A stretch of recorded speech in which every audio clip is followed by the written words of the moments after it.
நாம் அனைவரும் ஆண்டவரை நோக்கி ஜெபிப்போமாக. பரலோக பிதாவே, உடைய வார்த்தைகள் உண்மை உள்ளவைகள் ஐயா. உடைய வார்த்தைகள் மூலமாக எங்களை உடைங்க, எங்களை உருவாக்குங்க. ஆவியானவர் பேசுங்க, என்னை மறைத்துக் கொள்வீராக. இயேசு கிறிஸ்துவின் நாமத்தினாலே வேண்டிக் கொள்கிறேன் பிதாவே, ஆமென். இந்த நாளில் அப்படியே ஆண்டவர்கிட்ட நான் யோசித்து கொண்டே இருக்கும் போது நாங்கள் 2 பேருமே வெளியே கிளம்பிட்டோம். இப்போது பாஸ்டர் சொன்னார், கண்டிப்பாக என்னால் முடியாது, நீ பேசுன்னு சொல்லப்போ உடனே நான் ஆண்டவர்கிட்ட ஜெபிக்க ஆரம்பிச்சிட்டேன். நாங்கள் வெளியில் போயிட்டே இருக்கிற நேரத்தில் பார்த்தீங்கன்னாக்கா ஆண்டவர்கிட்ட ஒவ்வொரு பாதையில் நான் கேட்குறேன். வெளியில் இருக்கும்போது, ஆண்டவரே எனக்கு வார்த்தையை கொடுங்க, என்ன டாப்பிக்கில் பேசணும். நல்ல ஒரு சவுண்டு கேட்டுச்சு, growth, வளர்ச்சியை பற்றி நம்ம பேச போகிறோம் இன்றைக்கி. ஸோ ஆண்டவர் கொடுக்குற அந்த டாப்பிக்கை பார்த்தீங்கன்னா growth, வளர்ச்சி வந்து ரொம்ப நல்லது இல்லை? எத்தனை பேருக்கு இந்த டாபிக் பிடிக்குது? வளர்ச்சி. ஏன்னா 2024 வந்திருக்கிறோம், முடிக்க போகிறோம், அடுத்த வருஷத்துக்கு போக போகிறோம். இந்த வருஷத்தில் நான் எப்படி வளர்ந்துருக்கிறேன், எந்தெந்த விஷயங்களில் வளர்ந்துருக்கிறேன், இன்னும் நான் எந்தெந்த விஷயங்களில் வளரப்போகிறேன். ஸோ இதை தான் நம்ம நிறைய காரியங்களில் எக்ஸாம்பிளோடு நம்ம பார்க்க போகிறோம். அதனால் எல்லாருமே அலர்ட்டாக இருங்க, நல்லா கேளுங்க, தூங்காமல் ஒரு ஆசீர்வாதத்தின் செய்தியை நீங்கள் கேட்குமா நான் கேட்டுக்கொள்கிறேன். வளர்ச்சி எல்லாருக்குமே பிடிக்கும், யாருக்கும் பிடிக்காதுன்னு சொல்லாது. உயரத்தில், சைஸில், படிப்பில், தொழிலில், வேலையில், பொருளாதாரத்தில், பணத்தில், பிள்ளைகளுடைய வாழ்க்கையில், இன்னும் நிறைய விஷயங்களில் பார்த்தீங்கன்னாக்கா வளர்ச்சி வந்து எல்லாருக்குமே பிடிக்கும். growth. நான் இப்படி வளர்றனோ எல்லா விஷயங்களிலுமே வளர்ச்சி போகிறோம். வளர்ச்சி இருந்தால்தான் வாழ்க்கை இன்ட்ரெஸ்டாக இருக்கும். வளர்ச்சி இல்லை என்றால் வாழ்க்கை ஒரு வெறுமையாக இருக்கும். நல்லா புரிஞ்சுக்கோங்க, growth, I am talking about the growth. ஓகேவா? வளர்ச்சி அப்படியே வருமா? நீ நினச்சா வந்துடுமா? நான் இப்படி இருக்கக்கூடாது வந்துடுமா? நான் அப்படி இருக்கக்கூடாது வந்துடுமா? வளர்ச்சி இல்லை. நல்லா சாப்பிட்டா நல்ல சரீர வளர்ச்சி. ஸ்கூலுக்கு காலேஜுக்கு போனால் படிப்பின் அறிவு வளர்ச்சி வரும். வேலைக்கு போனால் வேலையின் உயர்வு, சம்பள வளர்ச்சி, இதை பார்க்கலாம். நல்லா ஜெபம் பண்ணி பைபிள் வாசித்தா ஆவிக்குரிய ஆசீர்வாத வளர்ச்சி. சர்ச்சுக்கு வந்தால் இன்னும் ரெட்டிப்பான வளர்ச்சி. கர்த்தருடைய ஊழியம் செஞ்சால் கேட்காத ஆசீர்வாதங்களின் வளர்ச்சி. இதெல்லாமே கிடைக்கும். இந்த எல்லா வளர்ச்சியும் நம்ம பார்ப்போம். ஸோ அப்படி சொல்லிக்கொண்டே போகலாம் வளர்ச்சியை பற்றி. 1 கொரிந்தியர் 3ஆம் அதிகாரம் 6வது வசனத்தில், நான் நட்டேன், அப்போலோ நீர் பாய்ச்சினான், தேவனே விளைய செய்தார். தேவன் தான் கடைசியாக வளர்ச்சியில் தேவன் தான் விளைய செய்கிறவர். ஆமென். எந்த வளர்ச்சியும் கர்த்தரை சார்ந்து தான் உள்ளது. நல்லா தெரிஞ்சுக்கங்க, எப்படிப்பட்ட வளர்ச்சியாக இருந்தாலும் அது கர்த்தரை சார்ந்து தான் இருக்கும். எதிலுமே அவர் நினைச்சாதான் உயர்வையோ வளர்ச்சியோ அவர் கொடுக்க முடியும். ஸோ எத்தனை பேர் நீங்கள் சந்தோஷப்படுறீங்க, நான் இப்படியெல்லாம் வளர்ந்துருக்கிறேன் என்னுடைய வாழ்க்கையில், பின்னாடி திரும்பி பார்க்கும் போது ஆண்டவரே அந்த வாழ்க்கையெல்லாம் நான் கடந்து நான் வளர்ந்து வந்திருக்கிறேன் சொல்கிறவங்க ஹல்லேலூயா சொல்லாமா? யாருடைய வாழ்க்கையில் நான் அப்படியே இல்லை, அப்படியே இன்னிட்டு இல்லைன்னு சொல்கிறவங்க, அவங்க ஆண்டவரை தேடலைன்னு அர்த்தம். ஆண்டவரை நம்ம தேடுறோம்னாக்கா வளர்ச்சி கொடுத்துக்கிட்டே இருப்பார். ஸோ ஒருத்தருக்குள்ள ஆவிக்குரிய வளர்ச்சி என்பது ரொம்ப முக்கியமானது. கர்த்தர் வளர்ச்சியை கொடுக்கிறார். ஆனால் ஒரு நல்ல முறையில் உதவுவதில் நம்மளுடைய ஒத்துழைப்பும் அதில் இருக்கணும். கர்த்தர் வளர்ச்சியை கொடுக்கும்போது அந்த ஒத்துழைப்பும் நமக்கு இருக்கணும். முதலாவது பார்த்தீங்கன்னாக்கா, மனிதனுடைய நம்பிக்கைக்கும் விசுவாசத்திற்கும் பதிலளிக்கும்படியாக கர்த்தர் வளர்ச்சியை கொடுக்கிறார். நம்மளுடைய நம்பிக்கை ஆண்டவர் மேலே வச்சிருக்கிறோம், நம்முடைய விசுவாசம் ஆண்டவர் மேலே இருக்குது. அதனால் அவர் நம்மளை ஆசீர்வதிக்கணும்னு விரும்புகிறாரு. அதனால் அந்த வளர்ச்சியை கொடுக்கிறார். 2வது காரியம், நம்முடைய மாற்றத்திற்காக செலவு செலுத்த தயாராக இருக்கணும். அதாவது கர்த்தர் வளர்ச்சியை அனுமதிக்கிறார். when we are willing to pay the cost of changes. நல்லா புரிஞ்சுக்கங்க, அந்த ஒரு மாற்றம் வருதுன்னா அதுக்காக நான் என்ன செய்யணும், அதுக்காக நான் என்ன செலவு பண்ணணும், எப்படி இருக்கணும், என்ன ஒத்துழைக்கணும். 3வது காரியம், நீ கர்த்தருக்குள் வாழும்போது கர்த்தர் வளர்ச்சியை கொடுத்து கொண்டே இருக்கிறார். கர்த்தருக்குள்ள வாழும்போது எல்லா வளர்ச்சியும் இருக்கும் கர்த்தருக்குள்ள வாழும்போது. ஸோ ஆவிக்குரிய வளர்ச்சி ஒருவருக்குள்ள இருந்தாலே மீதி எல்லா வளர்ச்சியும் பார்க்க முடியும். பிகாஸ் கர்த்தர் தயவுள்ளவர். ஆமென். கர்த்தர் தயவுள்ளவர். நல்லா புரிஞ்சுக்கங்க. இதில் நிறைய அர்த்தமுள்ள வார்த்தைகளும் வசனங்களும் இருக்கிறதுனால தயவு செய்து வளர்ச்சிக்கு ஆசைப்படுறீங்கன்னா இந்த ஒரு செய்தியை நீங்கள் கேட்குமாறு நான் கேட்டுக்கொள்கிறேன். தயவுள்ளவர். நீங்கள் ருசி பார்த்திருந்தாதான் அவர் எல்லா உயர்வையும் வளர்ச்சியும் தருகிறார் என்பது நமக்கு புரியும். ஸோ வளர்வதற்கு எதை விட வேண்டும், எதை ஏற்றுக்கொள்ள வேண்டும்? 1 பேதுரு எடுத்துக்கொள்வோம். 2வது அதிகாரம் 1-3 வசனங்களை நம்ம பார்க்கலாம். 1 பேதுரு 2வது அதிகாரம் 2வது அதிகாரம் அதில் நம்ம பார்க்குறோம். 1வது வசனத்தில், இப்படி இருக்க கர்த்தர் தயவுள்ளவர் என்பதை நீங்கள் ருசித்து பார்த்தது உண்டானால் கர்த்தர் யாரா? தயவுள்ளவர். உயர்த்துவதற்கு அவர் தயவுள்ளவராக இருக்கிறார். அதனால அந்த தயவுள்ளவர் இருக்கிறதுனால எதெல்லாம் நம்மளுடைய வளர்ச்சிக்கு விட வேண்டும்? வேண்டும்னா சகல துர்க்குணத்தையும், ஆமென், சகல துர்க்குணத்தையும், சகலவித கபடத்தையும், வஞ்சகங்களையும், பொறாமைகளையும், சகலவித புறங்கூறுதலையும் ஒழித்து விட்டு, கர்த்தர் நம்மளை வளர்ச்சியை கொடுக்கணும்னா இதெல்லாம் என்கிட்ட இல்லை பாஸ்டர், எதனா ஒன்று கண்டிப்பாக இருந்தே ஆகும். 100க்கு 100. என்ன நல்லா புரிஞ்சுக்கங்க. சகல துர்க்குணம், எந்தெந்த துர்க்குணம்ன்றது அந்த துர்க்குணத்துக்குள்ள நீங்க போனீங்கன்னாக்கா தெரியும். சகலவித கபடு, வஞ்சகம், பொறாமை, சகலவித புறங்கூறுதல், மற்றவங்களை பத்தி பேசுறது, இது எல்லாமே விட்டு கொடுத்தா தான் வளர்ச்சி இருக்குங்க. இதெல்லாம் நான் செஞ்சுக்கிட்டு நான் வளர்ச்சியை பார்க்க முடியாது. ஸோ 3வது வசனம், நீங்கள் வளரும்படி இதெல்லாம் விட்டு கொடுங்க, நீங்க வளரும்படி கிளியரா போட்டுக்கிறார் அந்த இடத்துல. நீங்கள் வளரும்படி புதிதாய் பிறந்த குழந்தைகளை போல திருவசனமாகிய கலங்கமில்லாத ஞானப்பாலின் மேல் வாஞ்சியாயிருங்கள். வசனத்தின் மேல வாஞ்சியாயிருக்க சொல்றாரு. இந்த குணத்தை விட்டு கொடுங்க, நீங்க வளரும்படி, நீங்க ஒரு குழந்தைய போல வசனத்தின் மேல வாஞ்சியாயிருங்கள் என்று சொல்றாரு. வளர்ச்சி இல்லா ஒரு மனிதனுடைய வாழ்க்கை வேஸ்ட். ஓகேவா? அதில் பார்த்தீங்கன்னாக்கா ஒரு நல்ல ஒரு எக்ஸாம்பிளை நான் படித்தேன். அதில் பார்த்தீங்கன்னா டாக்டர் மார்ட்டின் லாய்ட் ஜோன்ஸ் ஒரு நல்ல ஒரு கருத்தை எழுதுகிறார். என்ன கருத்துனாக்கா, ஜோன்ஸ் இவர் விவசாய உலகிலிருந்து எழுதுகிறார். ஒரு பயனுள்ள விளக்கத்தை நமக்கு இங்கே கூறியிருக்கிறாரு. உங்களுக்கு ஒரு நிலம் ஆர் ஒரு பண்ணை கொடுக்கப்பட்டிருக்கிறது என்று வைத்துக்கொள்வோம். பராமரிக்க எல்லா கருவிகளும், சாமான்கள், டூல்ஸ் எல்லாமே கொடுக்கப்பட்டிருக்குது நம்ம வச்சுக்கொள்ளலாம். விதையும் கொடுக்கப்படுகிறது. அப்போ விவசாயம் செய்ய நம்ம அழைக்கப்படுகிறோம். இதெல்லாம் உங்ககிட்ட கொடுக்குறாங்க. பண்ணையை கொடுக்குறாங்க, டூல்ஸை கொடுக்குறாங்க, சாமான்களை கொடுக்குறாங்க. ஸோ நம்ம விவசாயம் செய்ய அழைக்கப்படுகிறோம். கடவுள் நிலம், பண்ணையை கொடுக்கிறவர், விதைகளையும் கொடுக்கிறாரு. கர்த்தர் விதைகளை வளரவும் செய்கிறார். எது கிடைத்தாலும், என்ன இருந்தாலும், எல்லாமே கிடைத்தாலும் the farmer is still involved. அந்த விவசாயி அங்கே இன்வால்வ் ஆகி தான் ஆகணும், இன்வால்வ்டாக இருக்கணும். ஓகேவா? அந்த ஸோ ஏன்னா அந்த விவசாயிக்கு there is something for him to do. அங்கே எதையோ செஞ்சு தான் ஆகணும், சும்மா இருக்கக்கூடாது. கர்த்தர் பண்ணையை கொடுத்துட்டாரு, டூல்ஸை கொடுத்துட்டாரு, எல்லாத்தையும் கொடுத்துட்டாரு, விதையை கொடுத்துட்டாரு, நான் அமைதியாக இருக்க முடியாது. அந்த ஃபார்மர், விவசாயி அதை விதைச்சு தான் ஆகணும். ஸோ அவர் செய்யலைனாக்கா, அவர் எதுவுமே செய்யாமல் இருக்கிறானாக்கா, there will be no harvest. அங்கே அறுவடையே இருக்காது. ஸோ இதை நல்ல மனசுக்குள்ள புரிஞ்சுக்கங்க. 2 பேதுரு 1வது அதிகாரம் 2 பேதுரு 1வது அதிகாரம் 5வது வசனத்திலிருந்து 7வது வசனம் வரைக்கும் பார்க்கலாம். அதாவது அறுவடையே இருக்காது. அந்த ஃபார்மர், அந்த விவசாயி இன்வால்வ் ஆகலைனாக்கா அறுவடையே இருக்காது. கனித்தர வாழ்க்கை வேண்டுமானால் அறுவடை ரொம்ப முக்கியம். விவசாயி அங்கே ரொம்ப முக்கியம், வளர்ச்சி ரொம்ப முக்கியம்.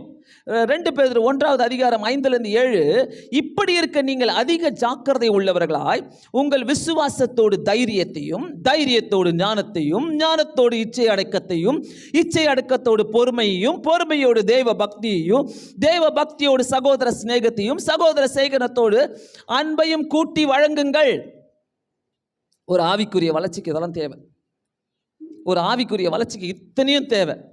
எல்லாமே ரொம்ப நல்லா சொல்றாரு பாருங்க. ஜாக்கிரதை உள்ளவர்களாய், விசுவாசத்தோடு இதை சேர்த்துக்கங்க, தைரியத்தோடு அதை சேர்த்துக்கங்க, ஞானத்தோடு இதை சேர்த்துக்கங்க, இச்சை அடக்கத்தோடு இதை சேர்த்துக்கங்க. கடைசியில சகோதர சிநேகத்தில் முடிக்கிறார். இதெல்லாம் இல்லாம ஒரு கிறிஸ்தவ வாழ்க்கையில் நம்ம வளரவே முடியாது. நிறைய பேர் இன்ஸ்டன்ட் growth ரொம்ப முக்கியம், ரொம்ப ரொம்ப ரொம்ப என்ன சொல்லுவாங்க, இன்ஸ்டன்ட் growth ரொம்ப விரும்புவாங்க. இன்ஸ்டன்ட் காஃபி, இன்ஸ்டன்ட் ஃபுட் எல்லாமே இருக்குதுல்ல. இந்த காலத்தில் பார்த்தீங்கன்னா இன்ஸ்டன்ட். உங்க சர்ச்சுக்கு வந்து ஆசீர்வாதம் கிடைக்குமா? உங்க சர்ச்சில் ஆசீர்வாதத்தை பற்றி பேசுறாங்களா? இப்படி தான் கேட்குறாங்க. நல்ல பாஸ்டரா? நல்லா பேசுவாங்களா? ஆசீர்வாதத்தை பற்றி பேசுவாங்களா? Instant growth. ஸோ இன்னைக்கே பெரிய ஆள் ஆகிடணும், இன்னைக்கே பெரிய வீடு கட்டிடணும், இன்னைக்கே நல்ல பெரிய சம்பளம் வேணும், இன்னைக்கே நான் ஒரு பெரிய பிரசங்கியார் ஆகணும், இன்னைக்கே ஆண்டவரோடு நல்ல கனெக்ஷன் வச்சுக்கிறேனாக்கா, ஆண்டவரோடு நல்ல சூப்பரான கனெக்ஷன் வச்சுக்கனா, இன்னைக்கே நான் ஜெபம் பண்ணனாக்கா, இன்னைக்கே எனக்கு ஆசீர்வாதம் வேணும். இந்த மாதிரி இன்ஸ்டன்ட் பிளெஸிங், உடனடியாக கிடைக்கிற பிளெஸிங்ஸை தேடுறவங்க நிறைய பேர் இருக்கிறாங்க. அதுக்கு தான் ஓடுவாங்க. இந்த பாஸ்டர் கிட்ட போகலாமா, அந்த பாஸ்டர் கிட்ட போகலாமா, அவர்கிட்ட போனால் உடனே ஆசீர்வாதம் கிடைக்குதா? இந்த மாதிரி இன்ஸ்டன்ட் பிளெஸிங்கை தேடுறவங்க, இன்ஸ்டன்ட் வளர்ச்சியை தேடுறவங்க நிறைய இடங்களுக்கு போவாங்க. நான் நிறைய இடங்களுக்கு போய் ஏமாந்துட்டு தான் வருவாங்க.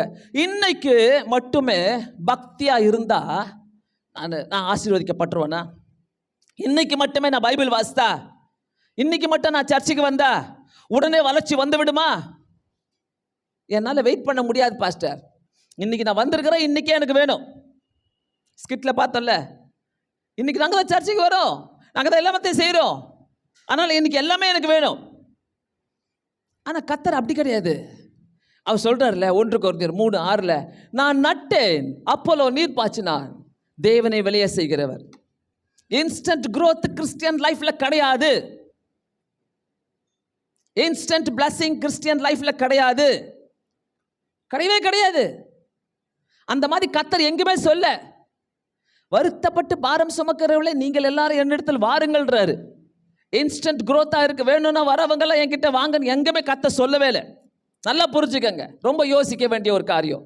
ஒருவேளை இந்த 12 ஆமாம் திடீர்னு வளர்ந்துடணும்னா, திடீர்னு பெரிய ஆளாயிடணும். ஏன்னா திடீர்னு யாரையோ பார்க்குறோம், அவங்க நல்லா இருக்கிறாங்க, நான் இப்படி இருக்கிறேன், அவங்க நல்லா இருக்கிறாங்க. நான் சொன்னேன், எத்தனை மாதம் ஆகுது கர்த்தர்கிட்ட வந்து, எத்தனை நாட்கள் ஆகுது கர்த்தர்கிட்ட வந்து, எவ்வளோ நாட்கள் ஆகுது, எத்தனை வருஷம் ஆகுது, எத்தனை வருஷத்தில் நான் ஆண்டவர்கிட்ட வந்திருக்கிறேன், எத்தனை வருஷத்தில் நான் ஆண்டவர் கூடவே நான் பயணம் பண்ணி கொண்டிருக்கிறேன்.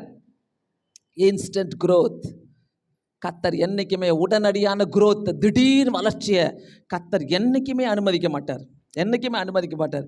தேவனை வெளியே செய்கிறவர் கர்த்தர் மட்டுமே வளர்ச்சியை கொண்டு வருகிறவர். அங்கே எந்த இடத்துலையுமே பைபிளில் இன்ஸ்டன்ட் growth-ஐ பற்றி கிடையவே கிடையாது. அடுத்தது பாருங்கன்னா, சிலருக்குள்ள இமேஜினேஷன் growth-ஐ பற்றி தான் பேசுகிறேன். growth-னா வளர்ச்சி, இமேஜினேஷன் கற்பனை, பக்தி, கற்பனையிலே வளர்ச்சி. எப்படின்னாக்கா தனக்குள்ள ஒரு கற்பனை பண்ணி கொடுப்பாங்க. சர்ச்சுக்குள்ளே வந்தா ஐயோ அப்பா நான் எவ்வளோ பக்தியாக இருக்கிறேன் அப்படின்னு நினைப்பாங்க. நான் எவ்வளோ பக்தி. சர்ச்சுக்குள்ளே வந்தாலே முக பாவனைகள் மாறுது, நடை உடைகள் மாறுது, பேச்சு மாறுது, எல்லாமே மாறும். வெளியில் போனால், சர்ச்சை விட்டு வெளில போனால் நான் எவ்வளோ பெரிய ஆள் தெரியுமா? இந்த வார்த்தை வருங்க நிறைய பேருடைய வாயில். நான் எவ்வளோ பெரிய ஆள் தெரியுமா, நான் எங்கேருந்து வர தெரியுமா, நான் என்ன செய்வேன் தெரியுமா? சர்ச்சுக்குள்ள கையை தட்டி அல்லேலூயா அல்லேலூயா அல்லேலூயா ஆமென் ஆமென் ஆமென் ஆமென் அப்படி கையெல்லாம் ஒரு குளிர் வர வச்சிருவாங்க. புரியுதா? அதெல்லாம் பார்த்தீங்கன்னா அவங்க நினச்சிக்கிறாங்க, நான் சர்ச்சுக்குள்ளே வந்து இதெல்லாம் பண்ணால் கர்த்தர் உடனே எனக்கு வளர்ச்சியை கொடுத்துருவார். சர்ச்சுக்கு வந்தா பாட்டு பாடுறது, இயேசுவே நீர் பெரியவர், இயேசுவே நீர் பரிசுத்தர், நல்ல பாட்டு பாடுவோம், எல்லாமே செய்வோம். ஏன்னா சர்ச்சுக்குள்ள நம்மளுக்குள்ள நினச்சிட்டு இருக்கிறோம், இதெல்லாம் செஞ்சால் ஆண்டவர் வெளியில் போனவோடே பாரு எனக்கு தான் ஃபஸ்ட்டு ஆசீர்வாதம் கொடுப்பார், என்ன தான் வளர வைப்பார் பாரு. நல்ல ஒரு எக்ஸாம்பிளை நான் படிச்சுட்டு இருந்தேன். இந்த ஏர்போர்ட்டில் போனீங்கன்னாக்கா பிளெயினை வந்து ஒரு சின்ன டிராக்டர் மாதிரி ஒன்று இழுத்துட்டு போவோம். எப்பவுமே நிறைய பேர் பார்த்துருப்பீங்க. நானும் யோசிப்பேன், இந்த ஒரு சின்ன டிராக்டர் வந்து எப்படி இந்த பிளெயினை இழுத்துட்டு போகுது அப்படின்ட்டு நினைப்பேன். இல்லை ஒரு சின்ன காராக இருக்கும், அந்த காரை இழுத்துட்டு போவோம். நான் எப்படி இமேஜினேஷன் பண்ணி பார்த்தேன்னா, ஒரு BMW கார் ஏரோப்ளைனை வந்து இழுத்துட்டு போக முடியும். நான் இழுத்துட்டு போகுது. ஏரோப்ளைன் வந்து ஒரு சின்ன அதான் ஏரோப்ளைன் வந்து ஒரு சின்ன கார் வந்து அந்த ஏரோப்ளைன் இழுத்துட்டு போகுது. பட் இந்த BMW காரால அதாவது இழுத்துட்டு போக முடியும் என்றதை நம்ம பார்க்க முடியுது. த சேம் இழுத்துட்டு போக முடியும். ஆனால் இந்த BMW காரால இந்த ஏரோப்ளைனை பறக்க வைக்க முடியாது. புரியுதா? இழுத்துட்டு போக தான் முடியும். இந்த சின்ன டிராக்டரால இந்த ஏரோப்ளைனை இழுத்துட்டு போக தான் முடியும். ஆனால் இந்த இந்த சின்ன காரோ டிராக்டரோ இழுத்துட்டு அதை பறக்க வைக்க முடியாது. The same way live the Christian life apart from the power of the Holy Spirit. அதாவது பரிசுத்த ஆவிய உடைய துணை இல்லாம உன்னால எதையும் செய்ய முடியாது. உன்னால பறக்கவே முடியாது. உன்னால வளர்ச்சி அடையவே முடியாது. நல்லா புரிஞ்சுக்கங்க. ஒரு பிளேனுக்கே ஒரு சின்ன கார் தேவை. நம்மளுடைய வாழ்க்கைக்கு பரிசுத்த ஆவி தேவை. பரிசுத்த ஆவி உதவி இல்லாம நீ பறக்கவே முடியாது. ஸோ இந்த இடத்துல ஆண்டவர் சொல்றாரு, அதாவது உலக பலத்தால எதையும் நம்ம இழுத்துட்டு போக முடியாது. வாழ்க்கையில் எதையும் நம்ம கொண்டு போக முடியாது. எதையும் நம்ம வளர்ச்சி செய்ய பார்க்க முடியாது. எதனா யோவான் எழுதின சுவிசேஷம் 15வது அதிகாரம் 5வது வசனத்தில், என்னை அல்லாமல் உங்களால் ஒன்றுமே செய்ய முடியாது. ஆமென். என்னை அல்லாமல் உங்களால் ஒன்றும் செய்ய முடியாது. தீமோத்தேயு 2 தீமோத்தேயு 3வது அதிகாரம், அதாவது ஒரு கிறிஸ்தவ வாழ்க்கையில் நம்ம எப்படிலாம் இருந்துட்டு இருக்கிறோம். என்ன இன்ஸ்டண்ட்டாக இமேஜினேஷன் க்ரோத், நம்மளுக்குள்ள ஒரு இமேஜினேஷன் என்ன கர்த்தர் ஆசீர்வச்சிடுவார். பக்தி இருக்காது, ஒன்றும் இருக்காது. 2 தீமோத்தேயு 3வது அதிகாரம் 5வது வசனத்தில், தெய்வ பக்தியின் வேஷத்தை தரித்து அதன் பலனை மறுதலிக்கிறவர்களாயும் இருப்பார்கள், இப்படிப்பட்டவர்களை நீ விட்டு விலகு. ஸோ நம்மளுடைய வாழ்க்கையில் தெய்வ பக்தியின் வேஷம் இருக்குதுனாக்கா வளர்ச்சி இருக்குமா? வளர்ச்சி இருக்குமா? என்றைக்குமே நான் ஒரே மாதிரி தான் இருக்கணும். என்றைக்குமே நான் இப்படி தான் நான் ஜெபம் பண்ணுவேன். என்றைக்குமே நான் இப்படி தான் பைபிள் வாசிப்பேன். என்றைக்குமே நான் இப்படி தான் நான் சர்ச்சுக்கு போவேன். ஆசீர்வாதத்துக்காக அல்ல, வளர்ச்சிக்காக அல்ல. தெய்வ பக்தியின் வேஷத்தை சொல்றாரு பாருங்க, பவுல் அடிகளார், வேஷத்தை தரித்து அதன் பலனை மறுதலிக்கிறவர்களாயும். இவங்க தான் இமேஜினேஷன் growth. இவங்களுக்குள்ள தெய்வ பக்தியின் வேஷம் எத்தனை பேருக்குள்ள இருக்குது? வெளியில போனா சூப்பரா பேசினாங்க, என்னடா இது ஷில்பா இன்னைக்கு ஏத்த மாதிரியே எடுத்துட்டு வந்துட்டாங்களே செய்தியை, மற்ற புறஜாதிகளோடு போய் சேர்ந்தீங்கன்னு கோயில்ல. அவங்களுக்காக நான் போய் உக்காந்தேன், அவங்களுக்காக கொண்டாடுறேன், அவங்களுக்காக அவங்களுடைய படைத்து கொடுத்ததை நான் சாப்பிட்றேன், அவங்களுக்காக பொங்கலுக்கு தீபாவளிக்கு துணி வாங்கி தரேன். செய்ய சொன்னாங்களா? இதுதான் தெய்வ பக்தியின் வேஷம். நீ யாரா இருந்தாலும் சரி, இந்த தெய்வ பக்தியின் வேஷம் உனக்குள்ள இருக்கிறதுனா அவர்களை விட்டு விலகுன்றார் கர்த்தர். கர்த்தர் அப்படிலாம் ஆசீர்வதிக்க மாட்டாரு. அப்படிலாம் ஆசீர்வதிக்க மாட்டாரு. ஆசீர்வாதம் இருக்குது சொன்னாலும் அதுக்குள்ள சமாதானம் இருக்குதா? அதான் முக்கியம். அதனால போன வாரம் சமாதானத்தை பற்றி பேசினேன். இன்னைக்கு நான் வளர்ச்சியை பற்றி பேசி கொண்டிருக்கிறேன். எனக்குள்ள ஒரு வளர்ச்சி இருந்துகிட்டே இருக்கணும். யார் எப்படி போனா என்ன? சிலர் சத்தியத்தை விட்டு விலகி போறாங்களா? சில சத்தியத்துக்குள்ள இல்லையா? சில சரியான சத்தியத்தை வழிபட மாட்டாங்களா? சில பாவத்துக்குள்ள போறாங்களா? அதை பார்க்கறது நீ யார்? நீ யார்? உன்னை பார், உன்னை பார். தெய்வ பக்தியின் வேஷத்தை நம்ம தரித்து கொண்டிருந்தா அது சரிப்பட்டு மறுதலிக்கிறவளா இருப்பார்கள். ஸோ இப்படி இமேஜினேஷன் growth, நான் பக்தியா இருக்கிறேன், எல்லாத்தையும் செஞ்சுக்கலாம், நான் தான் ரட்சிக்கப்பட்டுட்டேனே, என்னைக்கோ நான் தான் அந்த ரிலிஜனை நான் விட்டு வந்துட்டேனே, நான் எதை வேணா செஞ்சுக்கலாம். பக்தியா இருக்கிற நேரத்துக்கு பக்தியா இருக்கலாம், பாட்டு பாடுற நேரத்துக்கு பாட்டு பாடிக்கலாம், சங்கீதம் பேசுற அன்னைக்கு சங்கீதம் பேசிக்கலாம், பிரசங்கம் பண்ற அன்னைக்கு பிரசங்கத்தை பண்ணிக்கலாம். அந்த நேரத்துக்கு இன்ஸ்டன்ட் growth, இன்ஸ்டன்ட் பக்தி. அந்த தெய்வ பக்தியின் வேஷத்தை கர்த்தர் வெறுக்கிறார். ஆமென் சொல்லுமா? அந்த தெய்வ பக்தியை கர்த்தர் விரும்பல. அப்படிப்பட்ட வேஷத்தின் பக்தியை கர்த்தர் விரும்பவே இல்லை. நல்லா புரிஞ்சுக்கங்க. 24ல நான் இதெல்லாம் செஞ்சேன்னா 24ல இதை நான் என் கூட எடுத்துட்டு போக மாட்டேன். நிறைய பேர் இந்த தப்பை செய்கிறோம். அன்றைக்கி நான் புதன்கிழமை பேசும்போது நான் பேசுகிறேன். ஆயுத பூஜை கொண்டாடுறாங்களக்கா, அதுக்கு நான் காசு தரணும்னு கேட்டாங்களக்கா, அதுக்கு கொடுப்போம். நம்ம பரவாயில்ல, என்ன பண்ணுறது, அவன் கேட்குறானே, இல்லைனா என்னை விட்டு என்னை ஒதுக்கிடுவானே, அதனால் ஆயுத பூஜைக்கு நான் இந்த ஒரு 500 ரூபாய் தரேன். பெருக்கிட்டு போவாங்கல்ல ரோட்டில், கேட்பாங்க தீபாவளிக்கு ஒன்றும் இல்லையா, கிறிஸ்மஸ்க்கு வாங்க. தீபாவளிக்கு நான் தெரியும் செய்ய மாட்டேன், சொல்லுங்க இதை செய்யுங்க. அது உங்க வீட்டாரா இருக்கட்டும், யாரா இருக்கட்டும், எப்படியா இருக்கட்டும், என்ன கோச்சிக்கிட்டாலும் பரவாயில்ல, நீ தேவனை மறுதலிக்காத, நீ கர்த்தரை மறுதலிக்காத, தெய்வ பக்தியின் வேஷத்தை நீ போடாத. நல்லா புரிச்சுக்கங்க. நல்லா இது ரொம்ப கேட்க வேண்டிய ஒரு காரியம். அடுத்தது பார்த்தீங்கன்னாக்கா அபகரிப்பு வளர்ச்சி. அடுத்தவங்களுடைய அபகரித்து வளர்ச்சியாம். அது தங்குமா? அது தங்கவே தங்காது. ஒருத்தக்கிட்ட இருந்து பிடுங்கி அதை வளர்றாங்களாம். அதில் எதில் அதாவது சிலருக்கு மற்றவங்க ட்ரெஸ் மேலே, வீட்டு மேலே, அவங்களுடைய வேலை மேலே, நிலத்தின் மேலே, பணத்தின் மேலே அபகரிப்பு புத்தி. அந்த லேண்டை எப்போ வாங்கி போட்டுக்கலாம், அவங்களுடைய லேண்டை எப்போ நமக்கு எடுத்துக்கலாம், அந்த வீட்டை நம்ம எப்போ எடுத்துக்கலாம், அந்த ட்ரெஸ்ஸை நம்ம எப்போ எடுத்துக்கலாம், நமக்கு எப்போ கிடைக்கும். இந்த அபகரிப்பின் புத்தியின் வளர்ச்சியை கர்த்தர் வெறுக்கிறார். ஆமென், அல்லேலூயா. ஷாக் ஆகாதீங்க. இதெல்லாம் நம்மளுக்குள்ள விளையாடி கொண்டிருக்கிற சில தப்பான காரியங்கள். நம்ம இன்னும் முன்னேறாமல் இருக்கிறோம். ரொம்ப அழகாக கேட்டாங்க ஷில்பா அவங்களுடைய சங்கீதத்தில். இதெல்லாம் நம்ம செஞ்சிட்டு இருக்கிறோமா? இப்படி இருக்கிறோமா? மற்றவங்களை ப்ளீஸ் பண்ணிட்டு இருக்கிறோமா? போயிட்டு மசூதியில் ஊதிக்கிட்டு வருவாங்க. ஊதுனா போயிடுதா? அங்கே இருக்கிற இன்னொரு 10 பிசாசு ஒன்று பிடிச்சிக்கோ, இன்னொரு 10 வியாதி ஒன்று பிடிச்சிக்கோ, ஊதிக்கிட்டு வர்றது. இல்லைனாக்கா அவங்கள மாதா கும்பிடுறாங்களா, நாங்களும் மாதா கும்பிடுவோம். ஆமாம், நல்லா தெரியும். மாதாக்கு கொடுக்கறது. நல்லா யோசிங்க, எந்தெந்த இடத்துலலாம் நம்ம தெய்வ பக்தியின் வேஷத்தை போட்டுட்டு இருக்கிறோம். அபகரிப்பின் புத்தி நமக்குள்ள இருக்குதா? கடைசியாக இன்னொன்று சொல்கிறேன், ஆவிக்குரிய வளர்ச்சி நமக்கு ரொம்ப முக்கியம். இது எல்லாமே நம்ம பார்த்தோம், சில வளர்ச்சிகளை. இந்த இடத்துல ஒரு கிறிஸ்தவனுக்குள்ள, ஒரு பெலிவருக்குள்ள, ஒரு விசுவாசிக்குள்ள ஆவிக்குரிய வளர்ச்சி கண்டிப்பாக இருக்கணும். 2024 நான் எப்படிலாம் வளர்ந்துருக்கிறேன், 2024 ஆவிக்குரிய ஜீவியத்தில் நான் எப்படி முன்னேறி இருக்கிறேன் கணக்கு போட்டு பாருங்க. 365 நாளில் நான் எப்படி இருந்தேன், எத்தனை முறை ஜோம் பண்ணேன். எனக்கு பிடிக்கலன்னா நான் ஜோம் பண்ண மாட்டேன். கர்த்தர் கூட சொல்லல, எனக்கு பிடிக்கல உன்னை ஆசீர்வதிக்க சொல்லல.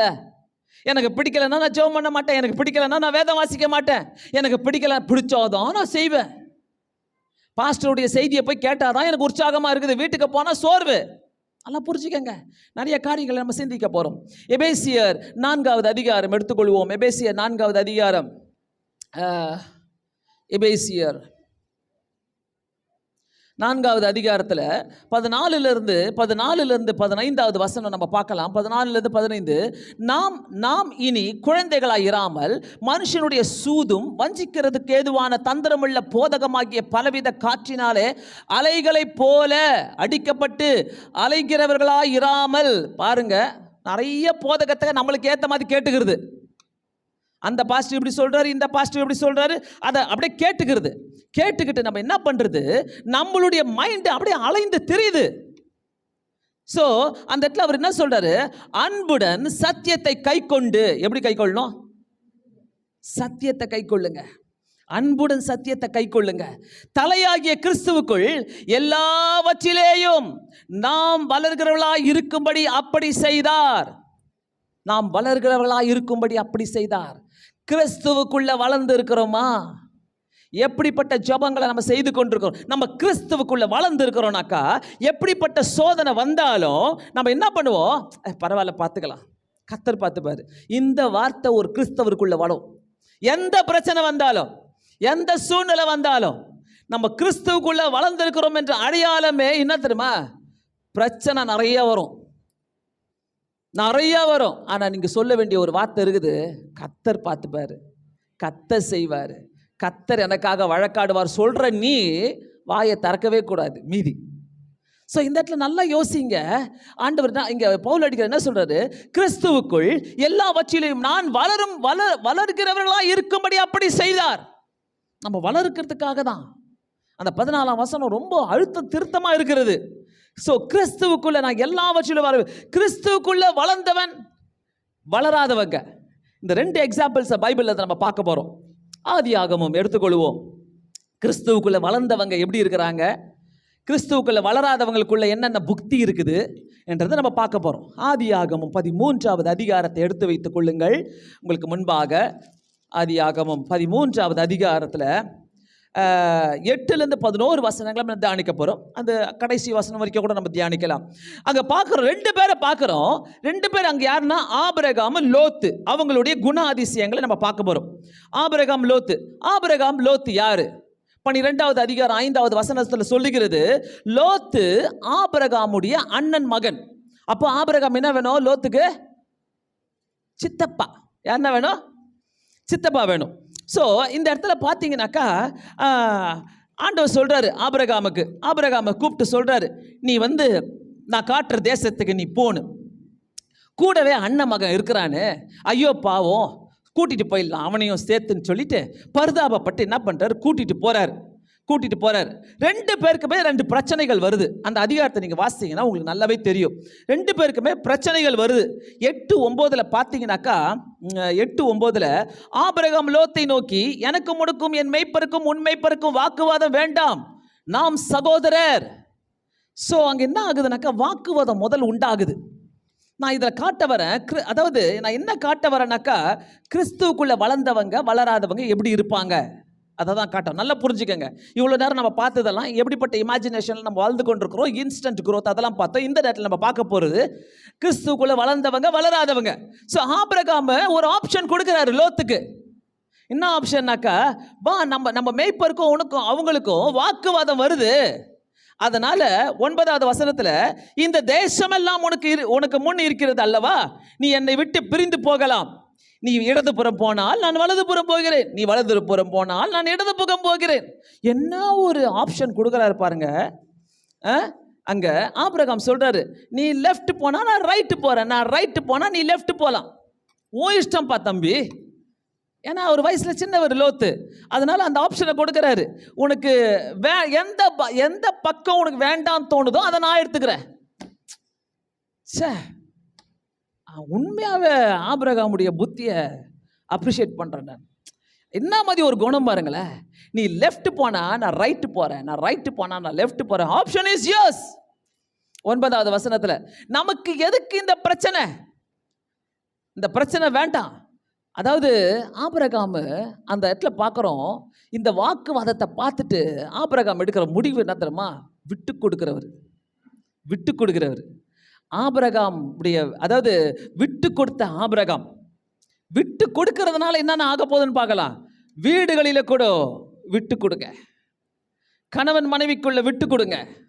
விட்டு கொடுக்கிற புத்தி இருந்தாலே ஒரு ஆசீர்வாதம் கிடைக்கும். 2 பேரும் டிட் ஃபார் டாட் சண்டை போட்டுக்கிட்டே இருந்தா பிள்ளைகளுக்கு மத்தியில் சரி, யாருன்னா ஒருத்தர் விட்டு கொடுத்து தான் ஆகணும். வீட்டுக்குள்ள விட்டு கொடுத்து தான் ஆகணும். வீடுகளில், அதாவது விட்டு கொடுக்கும் போது பிரச்சனையை நீ எப்படி ஹேண்டில் பண்ணலான்றதை கத்தர் போதிப்பார். விட்டு கொடுக்கும் போது கத்தர் உன் கூட எப்படி உறவாடுகிறாருன்றது நமக்கு தெரியும். ஸோ இதுதான் ஆவிக்குள்ள வளர்ந்த தெய்வீக சுபாவம் உள்ள ஆபிரகாம். அந்த வசனம் எனக்கு ரொம்ப பிடிச்சிச்சு. நீ லெஃப்ட் போனால் நான் ரைட்டு போகிறேன், நான் ரைட்டு போனால் நீ ரைட்டு போனால் நான் லெஃப்ட் போகிறேன். என்ன ஒரு விட்டு கொடுக்குற புத்தி பாருங்களேன்.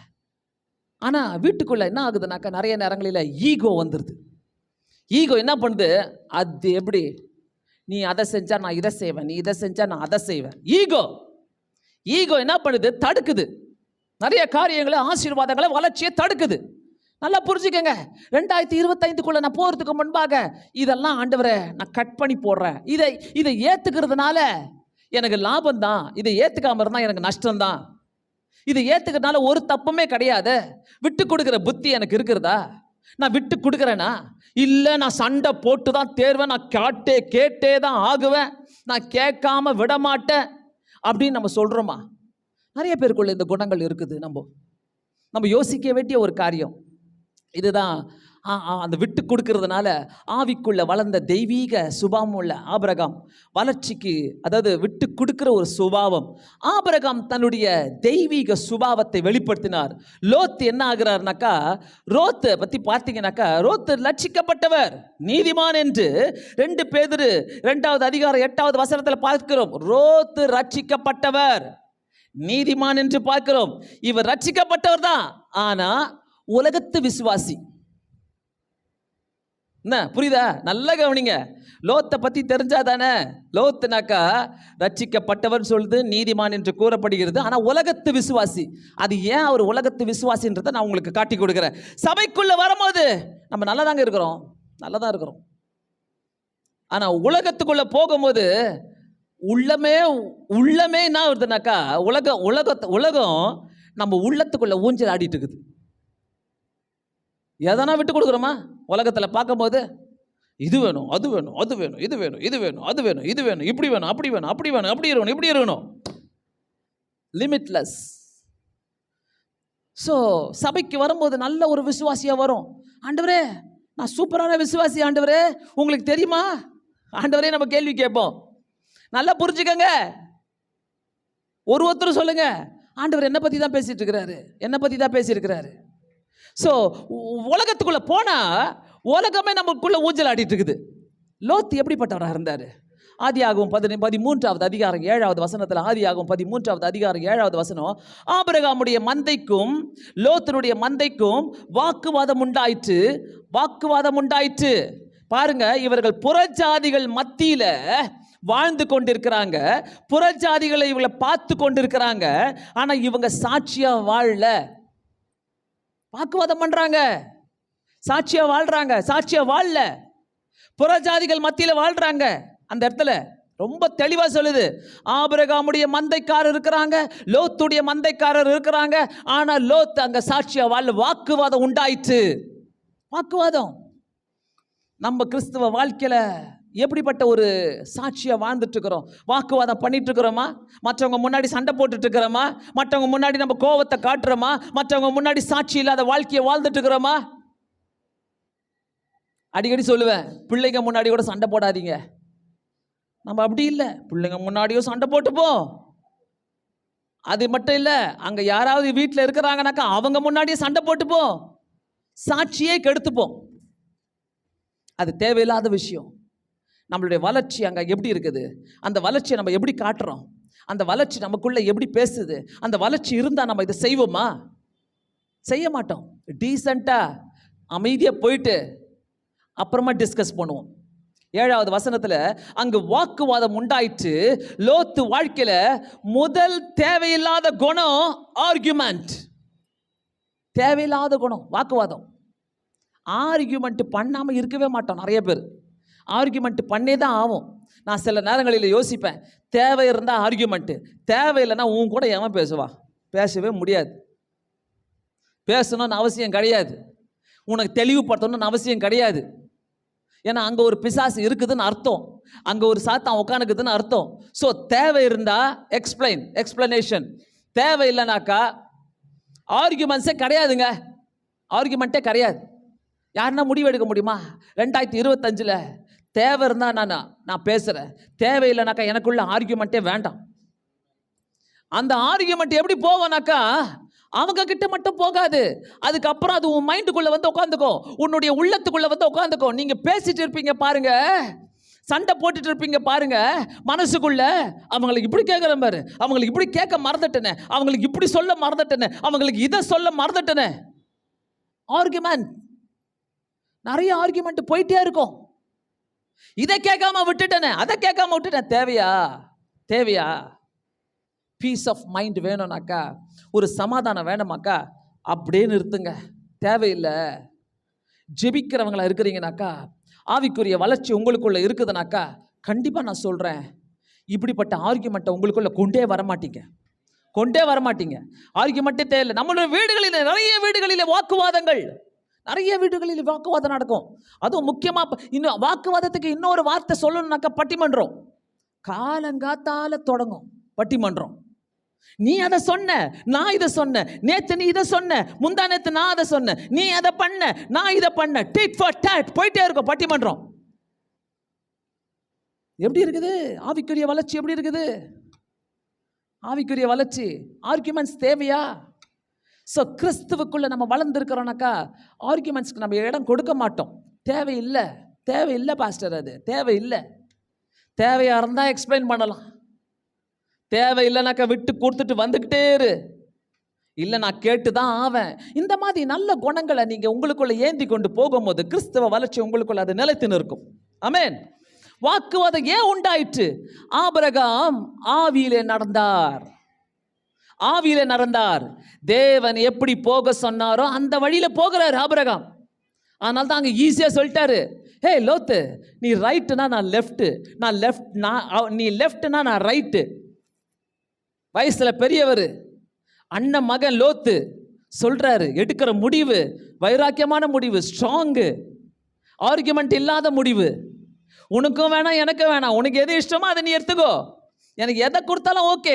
ஸோ ஆண்டவர் ஆபிரகாம்கிட்ட பேசுனதுனால ஆபிரகாம் ஆவியிலே நடந்தார். டவுட்டே இல்லைங்க, டவுட்டே இல்லை. ஆவியிலே நடந்தார். லோத்து மாம்சத்தில் நடந்தார். இதான் பிரச்சனையே, இதான் பிரச்சனையே. மாம்சத்தில் நடக்கிறார் லோத்து. எதுக்குன்னு சொல்கிறேன், அதையும் காட்டி கொடுக்குறேன் உங்களுக்கு. அதாவது வீடுகளிலே தேவ சித்தம் இல்லாமல் நடந்தால் பிரச்சனை தான் வரும். தேவ சித்தம் எங்கே இல்லையோ அங்கே பிரச்சனை வரும் வீடுகளில். நல்லா புரிஞ்சுக்கங்க. எந்தெந்த இடத்துலலாம் ஆர்கியூமெண்ட் பண்ணிக்கிட்டு உட்காந்துட்டு இருக்கிறோம், எந்தெந்த இடத்துல ஆவியில் நடத்தப்படாமல் இருக்கிறோமோ அங்கெல்லாம் பிரச்சனைகள் வரும். ரொம்ப பெஸ்ட் ஒரு ஐடியா, பெஸ்ட்டு ஒரு திங் ஒன்று இருக்குது. என்னன்னா, ரொம்ப ஹெவியான ஒரு பிரச்சனைகள் வரும்போது, ஹெவியான காரியங்கள் உங்கள் வாழ்க்கையில் ஏறெடுக்கும் போது இவங்க கிட்ட ஓடணும், அவங்க கிட்ட ஓடணும், அந்த தேவைக்கு இவங்கள பார்க்கணும், அவங்க வரணும், இவங்க வரணும். கூலாக இருங்க, அப்படியே கையை கட்டிக்கிட்டு பழகுங்க, இதை பழகுங்க, கூலாக இருங்க. மனசுக்குள்ள ஆண்டவர்கிட்ட பேசிட்டே இருங்க, ஆண்டவரே உங்கள் சித்தம் இல்லாமல் என் மனசுலேருந்து இந்த சமாதானத்தை யாராலையும் எடுக்க முடியாது, உங்கள் சித்தம் இல்லாமல் இந்த பிரச்சனை என்கிட்ட வர முடியாது, வந்தாலோ நீங்கள் அதை வெளியே என்னை கொண்டு வர சித்தம் உள்ளவராக இருக்கிறீர். இதை சொல்லுங்க. எந்த பிரச்சனை வந்தாலும் உடனே ஃபோன் எடுத்து சொல்லாதீங்க, இந்த மாதிரி வந்துருச்சு, அந்த மாதிரி நடந்துருச்சு. பழகுங்க. This is the maturity. நம்மளுடைய வளர்ச்சிக்கு ஏற்ற ஒரு மெச்சூரிட்டி இது. இந்த மெச்சூரிட்டி நமக்குள்ள வரணும், நிறைய பேருக்குள்ள வரணும். இன்னமும் வரலனாக்கா 2025 கூட நான் இதை பழகாமல் இருக்கிறேனாக்கா அப்புறம் வேஸ்ட்டு. நிறைய உண்மையாகவே சொல்கிறேன், நிறைய வீடுகளில் தெய்வ சித்தம் இல்லாமல் நடக்கிற காரியங்களில் பிரச்சனைகள் வரும். அதனால தான் ஆபிரகாம் ஆவியிலே நடந்தார், லோத்து மாம்சத்திலே நடந்தார். கணவன் மனைவி 2 பேரும் பேசுவீங்க. ஜபித்து விட்டு ஒருத்தவங்க சொல்லுவாங்க இதை செய்யலாம், ஜபிக்காத ஒருத்தர் சொல்லுவாங்க இன்னொன்னும் இதை செய்யலாம். ஆர்கியூமெண்ட் தொடங்கும், இது வேணும் அது வேணும், இது பண்ணணும் அதை பண்ணணும் அங்கே பண்ணணும். சமாதானம் இல்லாமல் முடியும். கடைசியில் எண்ட் ஆஃப் த டே வீட்டுக்கு வரும்போது சமாதானம் இல்லாமல் வருவீங்க. நல்லா புரிஞ்சுக்கங்க. ஆண்டவரே நான் எங்கே நின்றுட்டுருக்கிறேன், எப்படி நின்றுட்டுருக்கிறேன். வேதத்தில் நிறைய வசனங்கள் உண்டு. எதுக்காகனாக்கா மாம்சத்துக்கும் ஆவிக்கும் போராட்டம் உண்டு என்ற நிறைய வசனங்கள் உண்டு. எதையும் நீங்கள் எடுக்க வேண்டாம். யோவான் 7:43, 9:16, 10வது அதிகாரம் 19வது வசனம், லூக்கா 12:49-53, இந்த வசனங்களில் எல்லாமே பார்க்குறோம் மாம்சத்துக்கும் ஆவிக்கும் போராட்டம் உண்டு. ஒரு வீட்டில் ஒருத்தவங்க ரட்சிக்கப்பட்டு இருப்பாங்க, இன்னொருத்தவங்க ரட்சிக்கப்படாதவங்க இருப்பாங்க. அந்த வீடுகளில் பார்த்தீங்கன்னாக்கா போராட்டம் வரும். ரட்சிக்கப்பட்ட நீ அந்த போராட்டத்தை எப்படி கையாளுறீங்கன்னு பாருங்க. அதான் வளர்ச்சி, அதுதான் வளர்ச்சி. நீயும் கூட சேர்ந்துக்கிற. நிறைய நேரத்தில் பார்த்தீங்கன்னாக்கா ரட்சிக்கப்பட்டவங்க சில நேரங்களில் போராட்டங்கள் வரும்போது, சண்டைகள் வரும்போது கத்திடுவோம், பயங்கரமாக கத்திடுவோம், சண்டை போட்டுருவோம். வீட்டுக்கு வந்து அந்த சமாதானத்தை இழப்போம் பாருங்க. கத்தி முடிச்சுட்டு ஏண்டா நான் கத்துனேன், எதுக்கு நான் கத்துனேன், எதுக்கு நான் இப்படி பேசினேன், ஒரு வார்த்தை தான் பேசியிருப்போம். அந்த வார்த்தை நம்மளை கொலை பண்ணும். ஏன்னாக்கா நீ தேவ சித்தத்தின்படி நடக்கிற ஆளு, நீ ஆவிக்குரிய ஜீவியத்தில் நடக்கிற ஆளா இருக்கிறதுனால நீ பேசுகிற வார்த்தைகளை உன்னை கொலை பண்ணிட்டு இருக்கோம். ஏன் நான் பேசிட்டேன். அது பார்த்தீங்கன்னாக்கா சில நேரங்களில் 2 நாள் ஓடும், 1 வாரம் ஓடும். நீ கேட்டு மன்னிப்பு கேட்டு முடிக்கிற வரைக்கும் அந்த பிரச்சனை உனக்குள்ள ஓடிக்கிட்டே இருக்கும். நல்லா யோசிங்க. அந்த போராட்டங்களை நம்ம எப்படி மேற்கொள்வோம்? வாக்குவாதம் ஒரு குடும்பத்தின் வளர்ச்சியை கெடுக்கும், வளர்ச்சியை கொடுக்காது. வாக்குவாதம் ஆவிக்குரிய ஜீவியத்திற்கு அல்ல. வாக்குவாதம் ஒரு வியாதி. நல்லா புரிஞ்சுக்கங்க. வாக்குவாதம் ஒரு வியாதி. வாக்குவாதம் என்கிற ஒரு வியாதி இருக்குதுனாக்கா, ஆண்டவரே இந்த வியாதியை என்னிலிருந்து எடுத்து போடுங்க. ஆர்கியூமெண்ட். சிலலாம் ஆர்கியூ பண்ணவே மாட்டாங்க. தேவையில்லை. அவன் அந்த ஆர்கியூ பண்ணாதவங்களை தூண்டி விடுறது, சொல்லி தூண்டி விடுறது, சொல்லி தூண்டி விடுறது, சொல்லி காட்டி ஆக்ஷனில் தூண்டி விடுறது, பார்வையில் தூண்டி விடுறது, வார்த்தைகளில் தூண்டி விடுறது. நல்லா யோசிங்க. இதெல்லாம் ஆவிக்குரிய வளர்ச்சிக்கு தகுதியே இல்லை. ஸோ இத்தனை பிரச்சனை எங்கிருந்து தொடங்குது? இவ்வளோ பிரச்சனை எங்கிருந்து தொடங்குது? ஆபிரகாம் லோத்து மந்தையை பெருக ஆரம்பித்த உடனே கர்த்தர் அவளை நிறைய ஆசீர்வதிக்க தொடங்கிட்டார். ஆபிரகாம் பாருங்க, இவ்வளோ நல்ல புத்தி பாருங்க. அதுக்கு முன்னாடியே நீ ஏன்டா தனியாக இருக்கிற, நீயும் என் கூட வந்துடுறான்னு கூட்டு போகிற வழியில தான் இந்த வாக்குவாதம் நடக்குது. ஆண்டவர் என்ன பண்றாரு? ஆபிரகாம் ஆசீர்வதிக்கிறாரு, லோத்தையும் கூட ஆசீர்வதிக்கிறாரு. அவருடைய மந்தைகள் பெருகுது. மந்தைகள் பெருகின உடனே அப்போ செல்வ பெருக்கத்தினாலே வாக்குவாதம். அங்க நல்லா புரிஞ்சுக்கங்க. ஒரு காலத்தில் நம்ம எப்படி இருந்தோம்? நல்லா செல்வத்தை பற்றி பேசினாங்க. என்னடா இது, இவங்க என்னுடைய வார்த்தையெல்லாம் கொண்டு வராங்களே. அந்த சங்கீதத்தில் இருக்குது, செல்வ பெருக்கத்தினாலே வாக்குவாதம். அன்னைக்கு ஒன்றும் இல்லாத நேரத்தில் வாக்குவாதமே இருக்காது. நம்மகிட்ட தான் இல்லையே அப்படின்னு சொல்லி இந்த நாட்கள் போயிட்டு எல்லாம் இருக்கும் போது செல்வம் தேடி வந்தோன்னு வாக்குவாதம். ஆபிரகாமுக்கும் லோத்துக்கும் அதனால தான் வாக்குவாதம். பணம் பெருகுவதனால இந்த பிரச்சனை, செல்வம் பெருகுவதனால இந்த பிரச்சனை, பணம் பெருகுவதனால செல்வம் பெருகுவதனால ஆர்கியூமெண்ட் நடக்குதுங்க. வளர்ச்சி குறையுது. குறைஞ்சிடும், உங்களுக்கு தெரியாது. நம்ம நினைப்போம் நம்ம கிட்ட எல்லா செல்வமும் இருக்குது, எல்லா பணமும் இருக்குது, எனக்கு என்ன கவலை, எனக்கு என்ன அது மட்டும்தான் உங்க மைண்ட்ல இருக்குமே ஒழிய வளர்ச்சியே இருக்காது. அந்த இடத்துல வளர்ச்சியே இருக்காது. ஆவிக்குரிய ஜீவியத்தில் செக் பண்ணி பார்த்தீங்கன்னாக்கா எங்கேயும் தூரத்தில் இருப்பீங்க. வீட்டுக்குள்ள ஜபம் குறைஞ்சிட்டு இருக்கும், சொந்த வாழ்க்கையில ஜபம் குறைஞ்சிட்டு இருக்கும், வேத வாசிப்பு குறைஞ்சிட்டு இருக்கும், ஆண்டவருக்காக தியாகம், ஆண்டவருக்காக வசனத்தை பேசணும் என்ற தியாகம் நம்மளுக்கு போயிட்டு இருக்கும். ஆண்டவர் பேசினாரா? எப்போ பேசினார் கடைசியா? இல்லை பாஸ்டர், பேசவே இல்லை. கர்த்தர் பேசி ரொம்ப நாள் ஆகுது. ஏன்னா நான் எங்க இருக்கிறேன்? என்னுடைய செல்வத்திலேயே மதக்கிட்டு இருக்கிறேன் ஆண்டவரே. அதனால தான் இவங்களுக்குள்ள ஆர்கியூமெண்ட் வந்துச்சு. நல்லா யோசித்து பாருங்களேன். கிறிஸ்தவ வாழ்க்கையில ரொம்ப ஜாக்கிரதையா இருக்க வேண்டிய விஷயங்கள் இதெல்லாம். ரொம்ப ஜாக்கிரதையா இருக்க வேண்டிய விஷயங்கள். கர்த்தர் நிறைய கொடுக்க யாரா இருந்தாலும் சரி, எப்படி இருந்தாலும் கொடுக்க என்னுடைய ஆவிக்குரிய ஜீவியம் குறைந்து கொண்டே போறதுனாக்கா நான் எதுக்கு முக்கியத்துவம் கொடுத்துக்கிட்டு இருக்கிறேன்? உலகத்துக்கு நான் முக்கியத்துவம் கொடுத்துட்டு இருக்கிறேன், செல்வாக்குக்கு முக்கியத்துவம் கொடுத்துட்டு இருக்கிறேன், மற்ற வளர்ச்சிக்கு நான் முக்கியத்துவம் கொடுக்கிறேன். ஆனால் ஆவிக்குரிய ஜீவியத்தில் நான் கீழே இருக்கிறேன்னு. ஆவிக்குரிய வளர்ச்சி தான் உன்னை பெருக செய்யும், உன்னை தூக்கி விடும், உன்னை உயர்த்தி காட்டும். ஆபிரகாம் அதில் குறைவே வைக்கல. ஆண்டவருக்கு உண்மை உள்ளவராக இருந்தார், ஆண்டவருக்கு உண்மையாக வாழ்ந்தார், ஆண்டவருக்கு உண்மையாக ஜீவித்தார். ஸோ அப்போ அந்த இடத்துல பார்த்தீங்கன்னா 13வது அதிகாரம் 8-9 பார்த்தீங்கன்னாக்கா 8-9 ஆபிரகாம் விட்டு கொடுக்கிற ஒரு அனுபவம். 8-9 ஆபிரகாம் லோத்தை நோக்கி, எனக்கும் உனக்கும் என் மெய்ப்பருக்கும் உன் மெய்ப்பருக்கும் வாக்குவாதம் வேண்டாம், நாம் சகோதரர், வேண்டாம். கொடுக்கிற அத்தனையும் அவரால் தான் வருது, அத்தனை பொக்கிஷங்களும் அத்தனை அவரால் தான் வருது, அத்தனை செல்வங்களும் அவரால் தான் வருது. ஸோ நமக்குள்ள வாக்குவாதம் வேண்டாம். விட்டு கொடுக்கிற அனுபவம். லோத்து அண்ணன் மகன் முறைதான். ஆனாலும் லோத்து கீழ்ப்படிந்து அடங்கி இல்லாத ஒரு குணத்தை நம்ம பார்க்குறோம். அவர் கீழ்ப்படிஞ்சிருக்கலாம், சித்தப்பா தானே, நான் கீழ்ப்படிஞ்சிருக்கலாமே. அடங்கி இல்லாத ஒரு குணத்தை பார்க்குறோம். அதாவது அந்த இடத்துல பார்க்குறோம், அவருடைய யோசனையில், அதாவது அவர் ஆசீர்வாத பெருக்கையுடன் அவர் அடக்க முடியாத ஒரு பேராசை அவருக்குள்ள வருது அங்கே. ஏன்னா சித்தப்பா இவ்வளோ ஃப்ரீடம் கொடுத்துட்டாரே, ஆபிரகாம் இவ்வளோ ஃப்ரீடம் கொடுத்துட்டாரு, எனக்கு நீ எது வேணுமா எடுத்துக்கோன்னு சொல்லிட்டாரு. அதனால அவருக்கு ஒரு பெருமை வேற வருது அந்த இடத்துல. ஸோ ஃபஸ்ட்டு பார்த்தோம், பொருளாசையினால, செல்வத்தினால அவங்க ஆவிக்குரிய வளர்ச்சி குறைஞ்சி போகுது. ரெண்டாவது காரியம், வாக்குவாதம் வேணாம், உனக்கு எனக்கு வாக்குவாதமே வேணாம், நம்ம சகோதரர். அதனால அந்த 9வது வசனத்தில், இந்த தேசமெல்லாம் உனக்கு முன் இருக்கிறது அல்லவா, நீ என்னை விட்டு பிரிந்து போகலாம். ஆபிரகாம் சொல்றார், நல்லபடியா சொல்றாரு, உனக்கு இடது புறம்னா எனக்கு வலது புறம், உனக்கு வலது புறம்னா எனக்கு இடது புறம், எது வேணா இருக்குது. லோத்துக்கு என்ன ஆகுதுங்க? பெருமை. நல்லா புரிஞ்சுக்கங்க, ஆவிக்குரிய வளர்ச்சிக்கு இதெல்லாம் தடை. கர்த்தர் எப்படி வச்சாலும், என்ன கொடுத்தாலும், எதை செஞ்சாலும் ஈவா பாருங்க, அவர் கிருபையா பாருங்க. நம்ம ஒரு காலத்தில் எப்படி இருந்தோம்? நம்ம எல்லாமே பிறக்கும் போதே செல்ஃபோனோட பிறந்தோமா? பிறக்கும் போதே ஆப்பிளோட பிறந்தோமா? பிறக்கும் போதே நம்மளுக்கு நல்ல சூப்பராக ஏசியோட பிறந்தோமா? பிறக்கும் போதே BMW கார், அந்த கார், இந்த காருன்னு வச்சுருந்தோமா? இல்லையே, இல்லையே. அவருடைய ஈவு தானே, அவருடைய கிருபை தானே.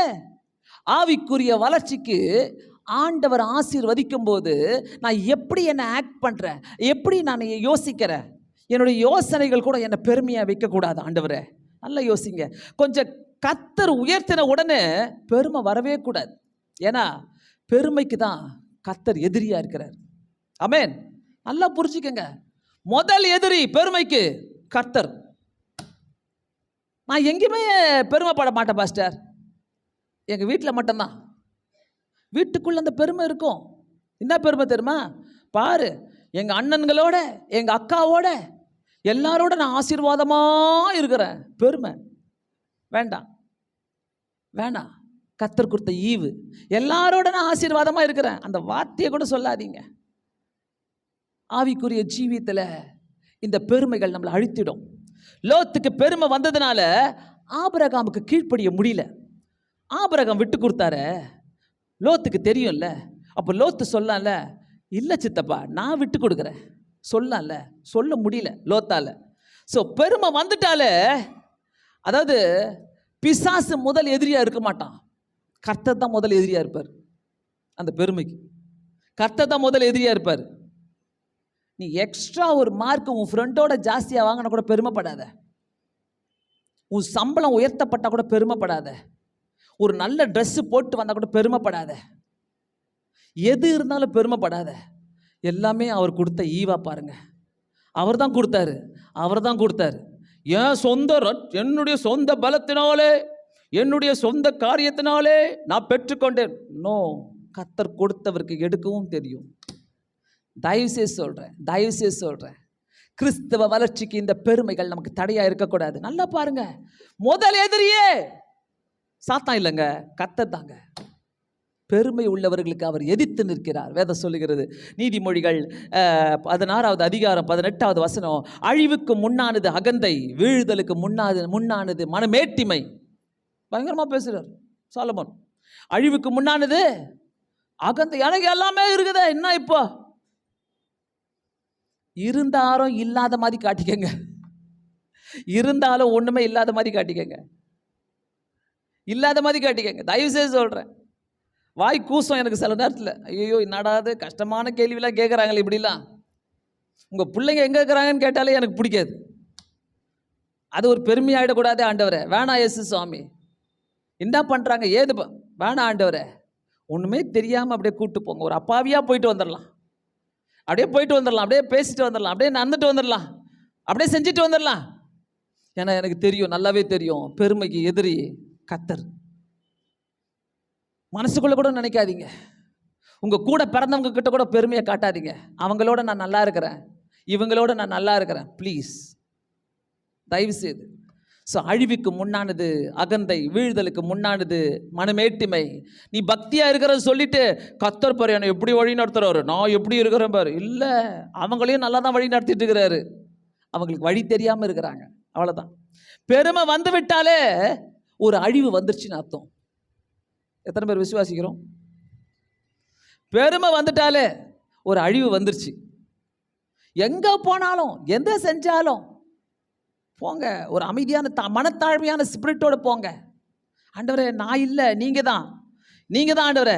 பெருமை இருந்தாலே ஆவிக்குரிய வளர்ச்சி இருக்காதாங்க, ஆவிக்குரிய வளர்ச்சி இருக்காது. ஸோ ஆஸ்தி மிகுதியாக ஆகுறதுனால என்னுடைய ஆவிக்குரிய ஜீவியத்தை நான் விடக்கூடாது. ஆவிக்குரிய ஜீவியத்தில் ஒரு வளர்ச்சி இருந்துகிட்டே இருக்கணும். ஆதியாகமம் 13வது அதிகாரம் 6வது வசனத்தில் சொல்றது பார்த்தீங்கன்னா, அவர்கள் ஒருமித்து கூடியிருந்த அந்த பூமி அவர்களை தாங்கக்கூடாதா இருந்தது. அவர்களுடைய ஆஸ்தி மிகுதியாக இருந்தபடியினால் அவர்கள் ஒருமித்து வாசம் பண்ண ஏது இல்லாமல் ஆயிற்று. பாருங்க எப்படி இருக்குது பாருங்களேன். அவர்களுடைய ஆஸ்தி மிகுதியா இருந்ததுனால அவங்க ஒருமித்து வாழ முடியலையா. அந்த இடத்துல என்னென்ன காரியங்கள் அங்க உண்டாகுது பாருங்க. அவங்களுடைய ஒரு பிரிவினைக்கு காரியங்கள் என்னென்னலாம் ஆகுது பாருங்க. கடைசியில் லோத்து எல்லாவற்றையும் இழக்கிறாரு. ஆண்டவர் எல்லாத்தையும் கொடுக்கிறாரு, லோத்து எல்லாவற்றையும் எழுக்கிறாரு. கண்டிப்பா நம்முடைய வாழ்க்கையில பார்த்தீங்கன்னாக்கா நம்முடைய வாழ்க்கைக்கும் வேதத்துக்கும் சம்பந்தம் இருக்கணும். நம்ம வாழ்கிற வாழ்க்கைக்கும், ரிப்பீட் இட் அகைன், நம்ம வாழ்கிற வாழ்க்கைக்கும் வேதத்துக்கும் கண்டிப்பா சம்பந்தம் இருக்கணும். என் வாழ்க்கை வேதத்தோட சம்பந்தமா இருக்குதா? பொய் சொல்லி 1000 ஆத்துமாக்களை உருவாக்க கூடாது. உண்மையை பேசிட்டு போனோம். இதுதான் ஆத்ம பாரம், இதுதான் ஆத்மாவை ஆதாயப்படுத்திக்கிற இடம் சொல்லிட்டு நம்ம அப்படி பேசிட்டு போகலாம். பொய் சொல்லி கிடையாது. அதனால நம்மளுடைய வாழ்க்கையும் வேதத்துக்கும் நிறைய சம்பந்தங்கள் இருக்கணும். ஆவிக்குரிய வளர்ச்சி இல்லாமல் நீ விசுவாசியா இருக்க முடியாது. ஆவிக்குரிய வளர்ச்சினா என்ன? ஆவிக்குரிய வளர்ச்சினா என்ன? பாஸ்டர் சொல்லிட்டாங்க, வர்ஷிப் பண்ண சொல்லிட்டாங்க, பாட்டு பாட சொல்லிட்டாங்க, இந்த வேலையை செய்ய சொல்லிட்டாங்க, அந்த வேலையை சொல்லிட்டாங்க, அன்னைக்கு மட்டும் நான் பக்தியா இருக்கிறேன், ஹல்லேலூயா ஹல்லேலூயா ஹல்லேலூயா. இல்ல, என்னைக்குமே உன் மேல ஒரு கிறிஸ்து இருந்துகிட்டே இருக்கட்டும். என்னைக்குமே நான் அன்னைக்கு வெள்ளிக்கிழமை பேசிட்டேன், உன் மேல சுமக்கப்பட்ட ஒரு சுவிசேஷம் இருக்குது. உன் மேல இருக்கிற சுவிசேஷம் காணாம போயிடும். அதெல்லாம் இன்னைக்கு தெரியாது. நிறைய பேருக்குள்ள நான் பார்க்கிறத நல்ல பக்தியா வரீங்க, கர்த்தர் ஆசீர்வதிக்கும் போது அப்படியே குறைஞ்சிக்கிட்டே போயிடும். அது தயவுசெய்து சொல்ற எச்சரிக்கை எடுத்துக்கங்க. 2025 நான் இப்படி வாழக்கூடாது ஆண்டவரே, வாழக்கூடாது ஆண்டவர். என்னைக்குமே ஒரு பிஸ்னஸ் மேனுடைய சாட்சியை நான் மறக்கவே மாட்டேன். 3ஆம் கிளாஸ் தான் படித்தவர். அவர் பார்த்தீங்கன்னா லட்சமாக சம்பாதிக்க ஆரம்பித்தார். அடுத்தது கோடியில் போனார். படிக்காதவர் தான் அவர். 2 மணிக்கு வந்தால் கூட, நைட்டு 1 மணிக்கு வீட்டுக்கு வந்தால் கூட போயிட்டு 2 மணி நேரம் அவருடைய ஜபர் அறையில் ஜெபம் பண்ணிட்டு வருவாராம். எவ்வளோ லேட்டாக வந்தாலும், டயர்டாக வந்தால் கூட, 3ஆம் கிளாஸ் தான் படித்தார், டயர்டாக வந்தால் கூட போயிட்டு அவருடைய ஜப அறையில் 2 மணி நேரம் உட்காந்து ஜெபம் பண்ணுவாராம். ஜெபம் பண்ணிட்டு அப்புறமா வரான். எல்லாத்துலேயும் செழிப்பை கொடுத்தாரு. அவருக்கு 3 பையனுங்க. 3 பையனுங்களும் அமெரிக்காவில் செட்டில்டு. நினச்சி பார்க்கவே முடியல. கர்த்தருக்கு மட்டும் உண்மையாக வளர்ந்து பாருங்க, உண்மையாக இருந்து பாருங்க. கர்த்தருக்கு மட்டும், ஆண்டவரே என்னால் முடிஞ்ச அளவு ஆண்டவரே, I want to be faithful to you, I want to be faithful to you. நான் உண்மையாக இருக்கிறேன் ஆண்டவரே, நான் உண்மையாக இருக்கிறேன் ஆண்டவரே. என்னால் முடியலன்னா கூட ப்ளீஸ் மேக் மீ ஃபெய்த்ஃபுல் ஆண்டவரே, make me faithful to you ஆண்டவரே. அப்படி சொல்லி பாருங்களேன். கர்த்தரில் விட்டு கொடுக்கவே மாட்டார். அந்த நபரை விட்டு கொடுக்கவே மாட்டார். அப்படிப்பட்டவங்கள தான் நான் இந்த சபையில் எழுமணும்னு பார்க்குறேன். அப்படிப்பட்டவங்க இந்த சபையில் எழுமணும். ஆண்டவரே எவ்வளோ ஆசீர்வச்சாலும் ஆண்டவரே, நீங்கள் என்னை எங்கே கொண்டு போனாலும் ஆண்டவரே, எந்த ஹைட்டுக்கு நீ கொண்டு போனாலும் ஆண்டவரே, உங்கள் பாதப்படியிலே நான் இருக்கிறேன், உங்கள் பாதப்படியிலே நான் இருக்கிறேன் ஆண்டவரே, உங்களுக்காகவே நான் இருக்கிறேன் ஆண்டவரே. நீங்கள் எதை சொன்னாலும் நான் செய்ய ரெடியாக இருக்கிறேன் ஆண்டவரே. இந்த மாதிரி உள்ளங்களை ஆண்டவர் தேடிட்டு இருக்கிறாரு. இதுதான் வளர்ச்சி. உனக்குள்ள ஒரு வளர்ச்சி இருக்கணும்னாக்கா என்னென்னலாம் உன்னை பாதித்து இருக்குதோ, உன் கோபமாக இருக்கட்டும், உன் பெருமையாக இருக்கட்டும், உன் பொறாமையாக இருக்கட்டும், வஞ்சகமாக இருக்கட்டும், புறங்கூறுதலாக இருக்கட்டும், ஒதுக்கி வைங்கல. ஆண்டவரே இதெல்லாம் நான் ஒதுக்கி கட்டுறேன், இதெல்லாம் நான் ஓரமாக கட்டுறேன், எனக்கு வேண்டாம் ஆண்டவரே, எனக்கு வேண்டாம். கர்த்தர் என்ன தெரியுமா, என்னால் எல்லாமே கொடுத்து கர்த்தர் உன்னை உபயோகப்படுத்தாமல் இருக்கிறாருனாக்கா சம்திங் ராங் வித் யூ. நான் சொல்கிறேன், கர்த்தர் எடுத்து உன்னை உபயோகப்படுத்தணும். உன்னை உபயோகப்படுத்தினாதான் அது உன்னுடைய ஆவிக்குரிய வளர்ச்சிக்கு அழகு. வேற எதுவுமே இல்லை. நல்லா கவனிச்சுக்கங்க. கண்டிப்பாக இந்த செய்தி ஒருத்தரையும் பாதிக்கணும்னு நான் ஆசைப்படுறேன். இதை பேசணும் உங்களோடு கூட. ஆண்டவருக்கு நான் நன்றி சொல்கிறேன். ஸோ கர்த்தர் ஆவிக்குரிய வளர்ச்சி இல்லாமல் ஒரு விசுவாசி வளரவே முடியாது. கர்த்தர் எதிர்பார்க்கிறது பெருமை அல்ல, மனத்தாழ்மையை தான் எதிர்பார்க்கிறார். மனத்தாழ்மையுள்ள தேவன் அவர், தாழ்மையுள்ள தேவன், மனத்தாழ்மையை தான் எதிர்பார்க்கிறார். ஆதியாகமம் 13வது அதிகாரம் 9-10 பாருங்க. இந்த தேசமெல்லாம் உனக்கு முன் இருக்கிறது அல்லவா, என்னை விட்டு பிரிந்து போகலாம். இடதுபுறம் போனால் நான் வலதுபுறம், வலதுபுறம் போனால் இடதுபுறம் போகிறேன். 9வது, அதாவது இடதுபுறம் உனக்கு எது வேண்டுமோ எடுத்துக்கொள்ளு. இப்படி யாராவது சொன்னா நம்ம என்ன பண்ணுவோம்? இந்த வார்த்தையை எப்படா சொல்லுவாங்கன்னு காத்திருந்தேன். வீட்டில் அப்பா சொல்வார், மக, எல்லாம் என்னால் முடியாதுடா, இனிமேல் நீ தாண்டா பார்த்துக்கணும், இந்தாடா சாவியை வச்சுக்கடா, இந்தாடா இந்த நிலத்தை பார்த்துக்கடா, இந்த பீரோவில் இருக்கிற கேஷை பார்த்துக்கடா, அந்த அந்த அந்த அந்த பணத்தை நீ எடுத்துக்கடா, அந்த நகையெல்லாம் நீ வச்சுக்கடா. எப்பாடா அப்பா சொல்வாருன்னு காத்திருப்போம்ல, அதே தான் லோத்து காத்திருந்தார். இந்த புத்தி லோத்துக்குள்ள இருந்தது. ரட்சிக்கப்பட்ட நீதிமானா இருந்த லோத்துக்குள்ள இந்த புத்தி இருந்தது. இன்னைக்கு ரட்சிக்கப்பட்ட நமக்குள்ள இந்த புத்தி இருக்குதா? எப்படா யாருடா சொல்லுவாங்க? தெய்வ பக்தி, வேஷத்தின் தெய்வ பக்தி நமக்கு இருக்கக்கூடாதுங்க. அந்த வேஷமே இருக்கக்கூடாது தெய்வ பக்திக்குள்ள. ஸோ லோத்து அதாவது சொன்ன உடனே லோத்துக்கு சந்தோஷமாயிடுச்சு. அடுத்த வசனம் பாருங்க. அப்பொழுது லோத்து தன் கண்களை ஏறெடுத்து பார்த்து, வருதா சாப்டருக்கு வருது பாருங்க, மெயின் பாயிண்டே வருது பாருங்க. அப்பொழுது லோத்து என்ன பண்ற? தன் கண்களை ஏறெடுத்து பார்த்து. கண்ணு தாங்க மெயின் பிரச்சனையே. உன்னுடைய எல்லா காரியத்துக்கும் கண்ணு தான் பிரச்சனையே. நீ எந்த கண்ணை வச்சு பார்க்குற? ஆவிக்குரிய கண்ணை வச்சு பார்க்குறீங்களா? மாம்சத்துக்குரிய கண்ணை வச்சு பார்க்குறீங்களா? எந்த கண்ணை வச்சு பார்த்துட்டு இருக்கிறீங்க? நல்லா சொல்லுங்க. அவர் பார்த்த உடனே பசுமையை பார்க்குறாரு, நீர் வளத்தை பார்க்குறாரு, அட்ராக்டிவாக இருக்குதுன்னு பார்க்குறாரு. கண்ணை வச்சு தான் சாத்தான் ஸ்ட்ராட்டஜியை போடுவான். உன் கண்ணை காட்டி தான் ஸ்ட்ராட்டஜியை போடுவான். நீ எப்படி பார்க்குற? யாரை பார்க்குற? என்ன பார்க்குற? எதை பார்க்குற?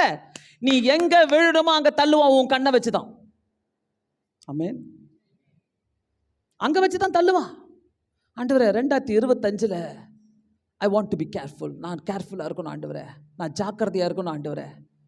இந்த கண்ணுக்கு இது நல்லா இருக்குதே, என் கண்ணுக்கு அது நல்லா இருக்குதே, பசுமையா இருக்குதே, என் கண்ணுக்கு இது நீர்வளம் நல்லா செழிப்பா இருக்குதே, எல்லாமே இருக்குதே, என் கண்ணுக்கு இது ரொம்ப முக்கியம், என் கண்ணுக்கு இது அட்ராக்டிவா இருக்குது.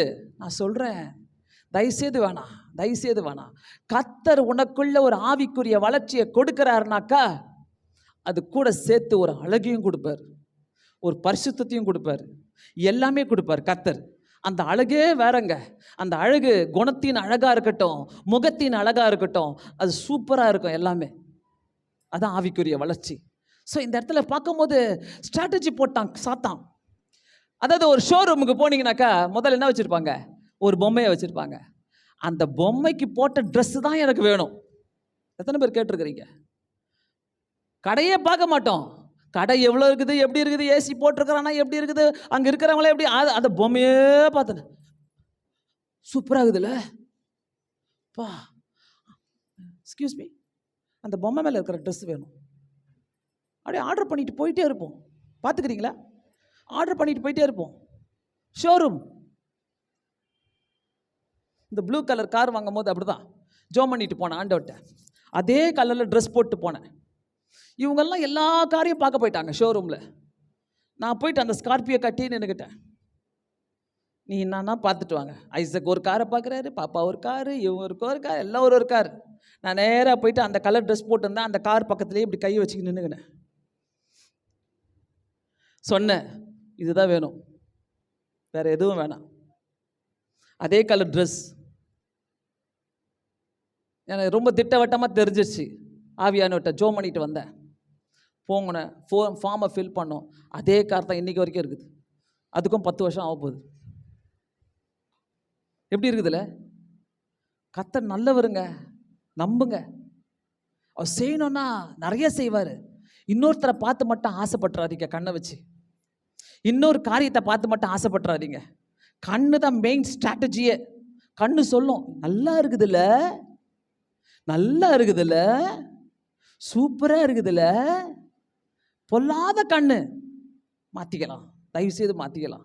இந்த காரியங்களை நம்ம மாற்றும் போது கண்டிப்பாக அந்த பொம்மைக்கு போட்டு வச்ச ட்ரெஸ் தான் எனக்கு வேணும், இந்த கார் தான் வேணும், அதுதான் வேணும். இல்லை, முதல் ஏமாற்றமே கண்ணு மூலமாக தான். என் வாழ்க்கை என்ன நடந்துச்சு? கண்ணு மூலமாக தான். போகிறாங்க, ஆப்பிளை கொடுக்குறான், சூப்பராகுதே, சாப்பிட்றாங்க. இன்னைக்கு வரைக்கும் நம்ம கஷ்டப்பட்டுட்டு இருக்கிறோம். ஆபிரகாம் விசுவாசத்தை வைத்து முன்னேறினார், கண்ணை வச்சு இல்லை. ஏன்னா ஆபிரகாமோட கர்த்தர் பேசிட்டார், நீ போ, நான் காட்டுற தேசத்துக்கு நீ போ. அவருக்கு திட்டவட்டமாக தெரியும் எனக்கு ஆண்டவர் ஒரு தேசத்தை கொடுக்க போறாருன்னு. லோத் அப்படி இல்லை, டவுட்டு, பயங்கர டவுட்டு. நம்மளுக்கு எது கிடைக்க போகுது? ஆபிரகாம் நம்மளோட பெரியவராச்சே, பெருசாக எடுத்துக்கிட்டாருன்னா. இதே பிரச்சனை தாங்க நம்மளுக்குள்ள, நிறைய பேருக்குள்ள. எங்கள் அக்கா பெருசாக எடுத்துக்கிட்டா, எங்கள் அண்ணன் பெருசாக எடுத்துக்கிட்டா, என் தம்பி பெருசாக எடுத்துக்கிட்டா, எப்படி என்ன பண்ணுறது? கர்த்தர் உன்னை ஆசீர்வதிக்கணும்னு நினச்சிட்டாருனாக்கா எல்லாரோட பெஸ்ட்டாக கொடுப்பாரு. ஆனால் அந்த பெஸ்ட்டில் மனத்தாழ்மையாக நில்லுங்க, மனத்தாழ்மையாக நில்லுங்க. உயர்த்திக்கிட்டே இருப்பார். பெருமையே வேண்டாம், தயவுசேஸ் வேண்டாம். ஸோ கண்ணு மூலமாக ஏமாறுறாங்க. ஆபிரகாம் விசுவாசத்தை வச்சு முன்னேறாரு. லோத்து கண் பார்வையினாலே ஏமாந்து போனார்.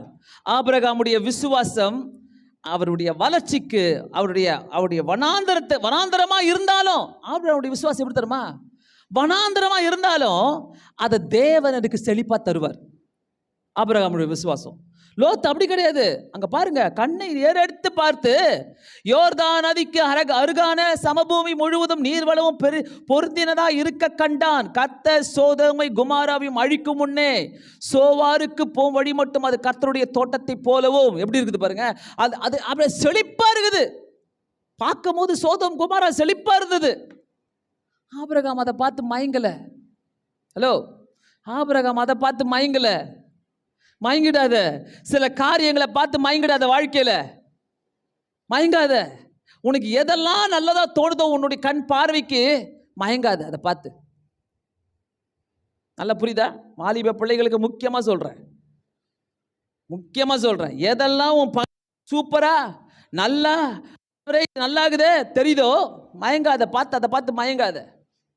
பெரியவங்களுக்கும் சொல்றேன், ஃபர்ஸ்ட் கண்ணு தான். நீர்வளம் எல்லாமே இருக்குது, ரொம்ப செழிப்பா இருக்குது.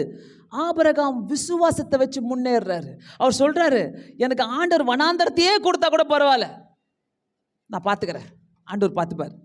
இன்றைக்கு ஆபிரகாமுடைய சந்ததி இன்றைக்கும் ஆசீர்வாதமா இருக்குது. அல்லேலூயா. ஏன்னா அவர் வளர்ச்சி இதை பார்க்கல, அவர் செழிப்பை பார்க்கல, ஆண்டுடைய வாக்குத்தத்தத்தை பார்த்து முன்னேறி கொண்டே இருந்தார்.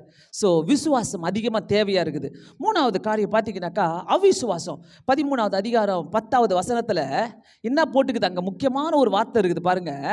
முக்கியமான ஒரு வார்த்தை 10வது வசனத்தில், அப்பொழுது லோத்து தன் கண்களை ஏறெடுத்து பார்த்து, அப்படியே பின்னாடி கடைசி பாகம் வாங்க, கடைசி பாகத்தில் கர்த்தருடைய தோட்டத்தை போலவும், அடுத்த வார்த்தை பாருங்க, எகிப்து தேசத்தை போலவும் இருந்ததாம்.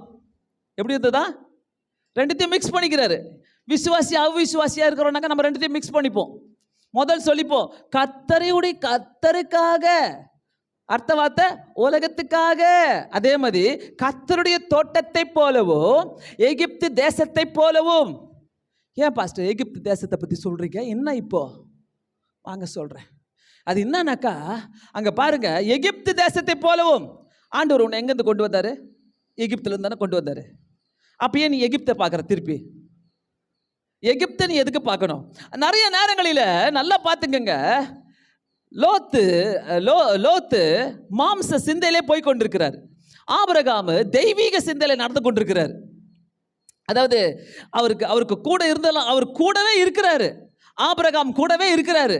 ஆனா உலக சிந்தையிலே இருந்து கொண்டிருக்கிறார். அவர் உலக சிந்தையிலே இருக்கிறார். எகிப்தை பார்த்த உடனே பழைய ஆசை அவருக்கு ஞாபகம் வந்துருச்சு. எகிப்தில் நம்ம எப்படி இருந்தோம்ல, எகிப்து மாதிரியே இருக்குது. போறது புது தேசம், போறது எங்க? ஆண்டவர் காட்டுற ஊருக்கு நீ போற. நீயே வேற செலக்ட் பண்ணிக்கின. நீ செலக்ட் பண்ணிக்கினா எப்படி இருக்கும்? உடனே அதுக்குள்ள சேர்த்து கர்த்தருடைய தோட்டத்தை போலவும் நைஸா அப்படியே எகிப்தை போலவும் இருக்குதே. ஆமா இல்லை, எங்கள் ஊர் மாதிரியே இருக்குதே. எங்கள் ஊரில் போனால் இப்படி தான் இருக்கும், எங்கள் ஊருக்குள்ளே போனால் இப்படி தான் வரும், எங்கள் ஊருக்குள்ளே, ஐயோ எங்கள் ஊரை விட்டு வரத்துக்கே எனக்கு மனசு இல்லை. ஊரே, ஹலோ, சம்டைம்ஸ் கர்த்தர் உன்னை வழி நடத்தி வேற எங்கேயோ கொண்டு போயிருக்கிறாரு. ஆனால் நீ ஏன் எகிப்தையே நினச்சிட்டு இருக்கிற?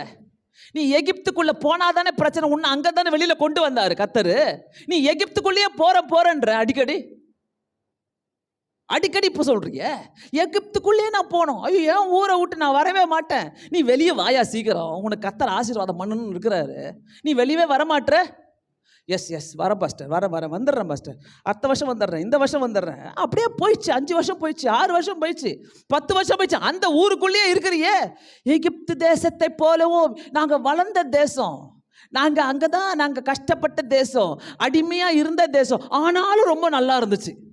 நம்ம வார்த்தைகள்லாம் இப்படி தான் இருக்கும்ல, ஆனாலும் ரொம்ப நல்லா இருந்தது. நல்லா கவனிங்க, ஆவியானவர் பேசித்தான் இருக்கிறாரு, பேசாமலாம் இல்லை.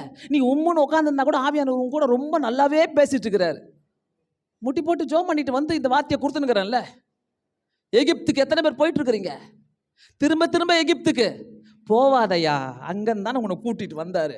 திருப்பி திருப்பி அது உள்ளவே போய் வீட்டை வாங்கிக்கிற, அது உள்ளவே போய் நீ வாழணுன்ற, அது உள்ளவே நீ தங்கணுன்ற. எகிப்து எகிப்துன்னு சொல்லியிருந்தா அப்புறம் எப்பறம் கண் பார்வை எங்க கொண்டு போச்சு? என்ன பேச வச்சுச்சு? எகிப்தை போல, எகிப்து தேசத்தை போலவும். எப்படி இவரால் இப்படி யோசிக்க முடிஞ்சுது? இவ்வளோ சாய்ஸ் கொடுத்து ஆப்ஷன் கொடுக்குறாரு. ஆபிரகாம் ஆப்ஷன் கொடுக்குறாரு. நீ இடதுன்னா நான் வலது, நீ வலதுன்னா நான் இடது, எதை வேணா எடுத்துக்கோ. ஆனால் இந்த மனுஷனுக்கு வந்த ஆசை, கண் பார்வையினால வந்த ஆசை தோட்டத்தை போலவும் இருக்குது, எகிப்தை போலவும் இருக்குது. எகிப்து விட்டு வந்த இடம், விட்டு வந்த பாவம், விட்டு வந்த உலகம், விட்டு வந்த சிந்தனைகள், விட்டு வந்த ஆசை எல்லாம் அந்த எகிப்திலிருந்து தான் வந்துச்சு. அப்போ நீ என்ன பண்ற? திருப்பி எங்க போய் குதிக்கிற? திருப்பி அதே குழியில தான் போய் குதிக்கிற. நீ என்னைக்கு நீ எகிப்தை கூப்பிட்டியோ, என்னைக்கு நீ விட்டு வந்த பாவத்தை கூப்பிட்டியோ, என்னைக்கு நீ விட்டு வந்த சிந்தனையை கூப்பிட்டியோ, என்னைக்கு நீ விட்டு வந்த உலகத்தை திருப்பி கூப்பிட்டியோ, அன்னைக்கு நீ மனம் திரும்பலன்னு அர்த்தம். உனக்குள்ள வளர்ச்சி இல்லைன்னு அர்த்தம். ஏன் நம்மளால விட்டு கொடுக்க முடியல? எதனால நம்மளால விட்டு கொடுக்க முடியல?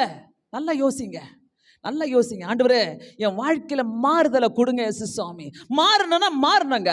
ஆண்டவர் காட்டுற இடம் அது வனாந்தரமா இருந்தாலும் அதை செழிப்பா மாத்திக்கிறவர் ஆண்டவருங்க. அதான் ஆபிரகாமுடைய விசுவாசங்க. ஆண்டவரே, என் கூட பேசுங்கன்னு சொல்லுங்க ஆண்டவர்கிட்ட. என் கூட பேசுங்க ஆண்டவரே. இப்படிப்பட்ட மனம் திரும்பல் தான் ஆண்டவர் எனக்கு வேணும். இப்படிப்பட்ட காரியம் தான் ஆண்டவரே எனக்குள்ள வேணும். ஆண்டவரே, என் கூட பேசுங்க ஆண்டவரே. வேணாம் ஆண்டவரே, இப்படிப்பட்ட காரியங்கள் எனக்கு வேணாம் ஆண்டவரே. லோத்து மாதிரி சிந்தனைகள் எனக்கு வேண்டாம் ஆண்டவரே. பழைய சிந்தனைகள், பழைய ஆசை, அந்த பழைய ஆசைக்கு திரும்பி பார்க்கிறாரு.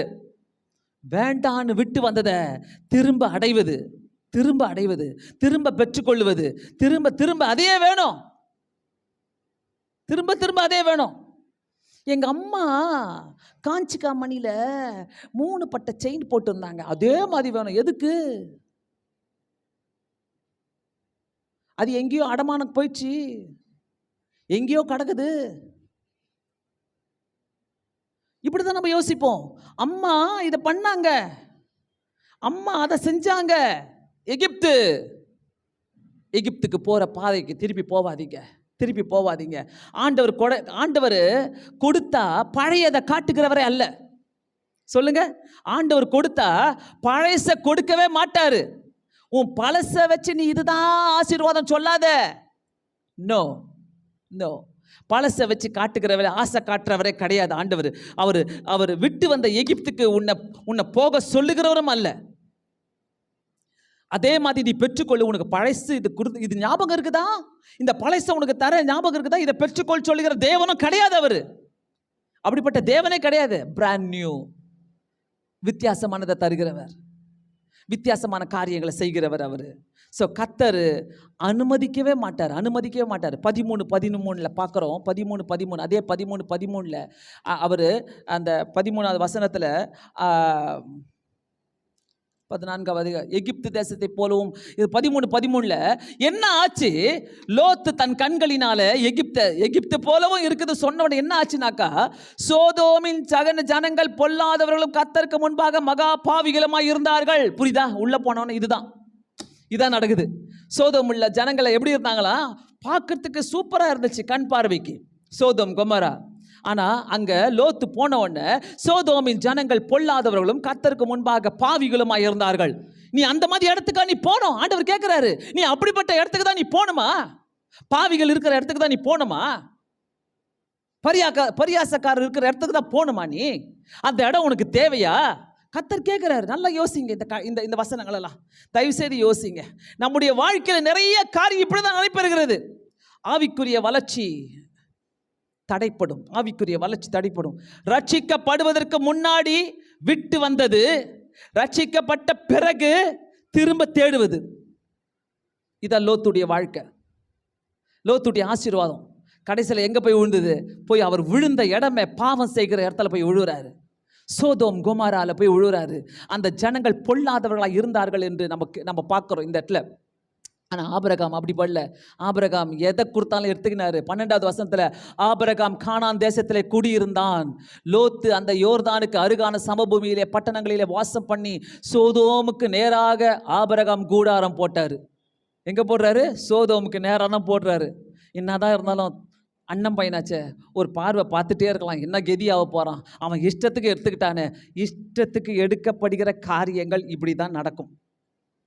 இஷ்டத்துக்கு எடுத்தா தெய்வ சமாதானம் அதில் இல்லைனாக்கா, தெய்வ சித்தம் இல்லைனாக்கா அங்கே இப்படி தான் கிடக்கும், இப்படி தான் இருக்கும். நிறைய இடத்துல பயங்கர பிரச்சனையாக இருக்கும். அந்த இடம் தேர்ந்தெடுத்த இடத்துக்குள்ள பொல்லாத ஜனங்க இருந்தாங்களாம், மகா பாவிகளுமாக இருந்தார்களாம். எச்சரிக்கையான வசனங்க. 13:13 நம்ம பார்க்குறோம். ரட்சிக்கப்பட்ட பிறகு அந்த பழைய உலக சிந்தனை, உலக ஆசை, பழைய வாழ்க்கை, பழையவைகளை தேடாதே. ஆவிக்குரிய வளர்ச்சிக்கு அது தேவைப்படாது. பழைய வாழ்க்கைக்கு போகிறதுனால அவருக்கு கிடைச்ச நஷ்டம்லாம் அதுதான். 12வது அதிகாரம் 12வது வசனத்தில் கூடாரம் போடுறாரு. அவர் ஆபிரகாம் கூடாரம் போடுறாரு, சோதோமுக்கு நேராக கூடாரம் போடுறாரு. ஆனால் கானான் தேசத்திலே வளர்ச்சியாக குடியிருக்கிறாரு. 15வது வசனத்தில் பார்க்குறோம், நீ பார்க்கிற இந்த பூமி முழுவதையும் நான் உனக்கு சந்ததிக்கும் உனக்கும் உன் சந்ததிக்கும் என்றைக்கும் இருக்கும்படி கொடுப்பேனா. ஆண்டவர் வாக்கு கொடுக்குறாருங்க, அங்கே ஆசீர்வாதமாக கொடுக்குறாரு. ஆசீர்வாதமாக இருக்கிறதுக்கு ஆசீர்வதிக்கப்பட்டவர்கள் கூட தான் நீங்கள் இருக்கணும். ஒரு பெரிய ஆமென்.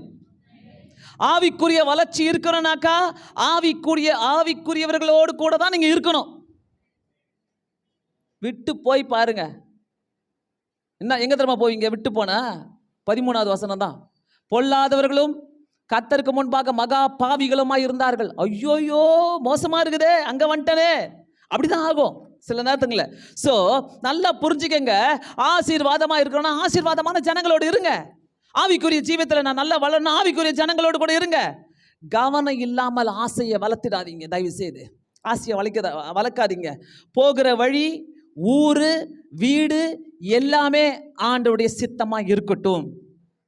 ஒரு இடத்துக்கு போகிறோன்னாக்கா சோம் பண்ணுங்க, ஆண்டவரே இது உம்முடைய சித்தமா? வா போலாம், போர் அடிக்குது. வா போலாம், போர் அடிக்குது. வா போலாம், இங்கே போலாம். வா போலாம், அங்கே போலாம். கறி பூசிட்டு வருவோங்க, சமாதானமாக வரவே மாட்டோங்க. ஆண்டவருக்கு செய்கிற துரோகம் பயங்கரமான துரோகம் இதெல்லாம். ஏன்னா அடிக்கடி எகிப்தை தேடிக்கிட்டு போகிறோம். நம்ம அடிக்கடி எகிப்து பின்னாடி வந்த ஆசைகளே போயிடுறோம், பின்னாடி வந்த இடத்துக்கே போகிறோம். ஆண்டவர் தண்டிப்பார். இது எச்சரிக்கை. இது ஆவிக்குரிய வளர்ச்சிக்கு நமக்கு உதவி செய்யவே இல்லாது. ஆண்டவருடைய சித்தம் இல்லாமல் போனால் ஆவிக்குரிய வளர்ச்சி இருக்காது. ஒன் செகண்ட் சொல்லலாமா? ஆண்டவருடைய சித்தம் இல்லாமல் போனால் அங்கே ஆவிக்குரிய வளர்ச்சி இருக்காது. நீ ஆசை மட்டும் தான் வச்சிருப்ப, ஆவிக்குரிய வளர்ச்சி இருக்காது. அதுக்குள்ளே என்ன தெரியுமா தேடி வரும்? வறுமை தான் தேடி வரும், வறுமை தான் தேவை தரும். ஸோ என்ன முடிவு எடுக்கும் போது ஒரு கவனத்தோடு நம்ம முடிவு எடுக்க வேண்டும். லோத்துடைய முடிவு வேதனையாக முடிந்தது. 13வது வசனத்தில் பார்க்குறோம், வேதனையாக முடிந்தது. ஆபிரகாமுடைய முடிவு எப்படி தெரியுமா? ரொம்ப அப்படியே, அதாவது லோத்துடைய முடிவு வேதனை மட்டும் இல்லை, பிள்ளைகளை இழக்கிறாரு, மனைவி உப்பு தூண் ஆகுறாங்க, மனைவி இழக்கிறாரு, எல்லாமே இழந்து போகிறாரு. வெறும் ஆசை, பெருமை, பொறாமை, எல்லாம் அவ்விசுவாசம், இது இல்லாம அவரை கொண்டு போய் எங்க நிறுத்தி வச்சிருச்சு பாருங்க. ஆனா ஆபிரகாம் அப்படி இல்லை. ஆபிரகாம் பாருங்க, உன் சந்ததியை 16வது வசனத்துல பூமியின் தூளை போல பெருக பண்ணுவேன், ஒருவன் பூமியின் தூளை என்ன கூடுமானால் உன் சந்ததி எண்ணப்படும். நீ எழுந்து தேசத்தின் நீளமும் அகலமும் அம்மட்டும் நடந்து திரி, அதை தருவேன் என்றார். திரின்ற ஆண்டவர் ஆபிரகாமுக்கு கொடுக்கிற வாக்குத்தத்தை பார்த்தீங்கன்னா, போ, எவ்வளோ தூரம் நடக்கணுமோ திரியணுமோ திரி, அதெல்லாம் உனக்கு தரேன். ஆண்டவர் செஞ்சான்னா nobody can stop அவருடைய blessings.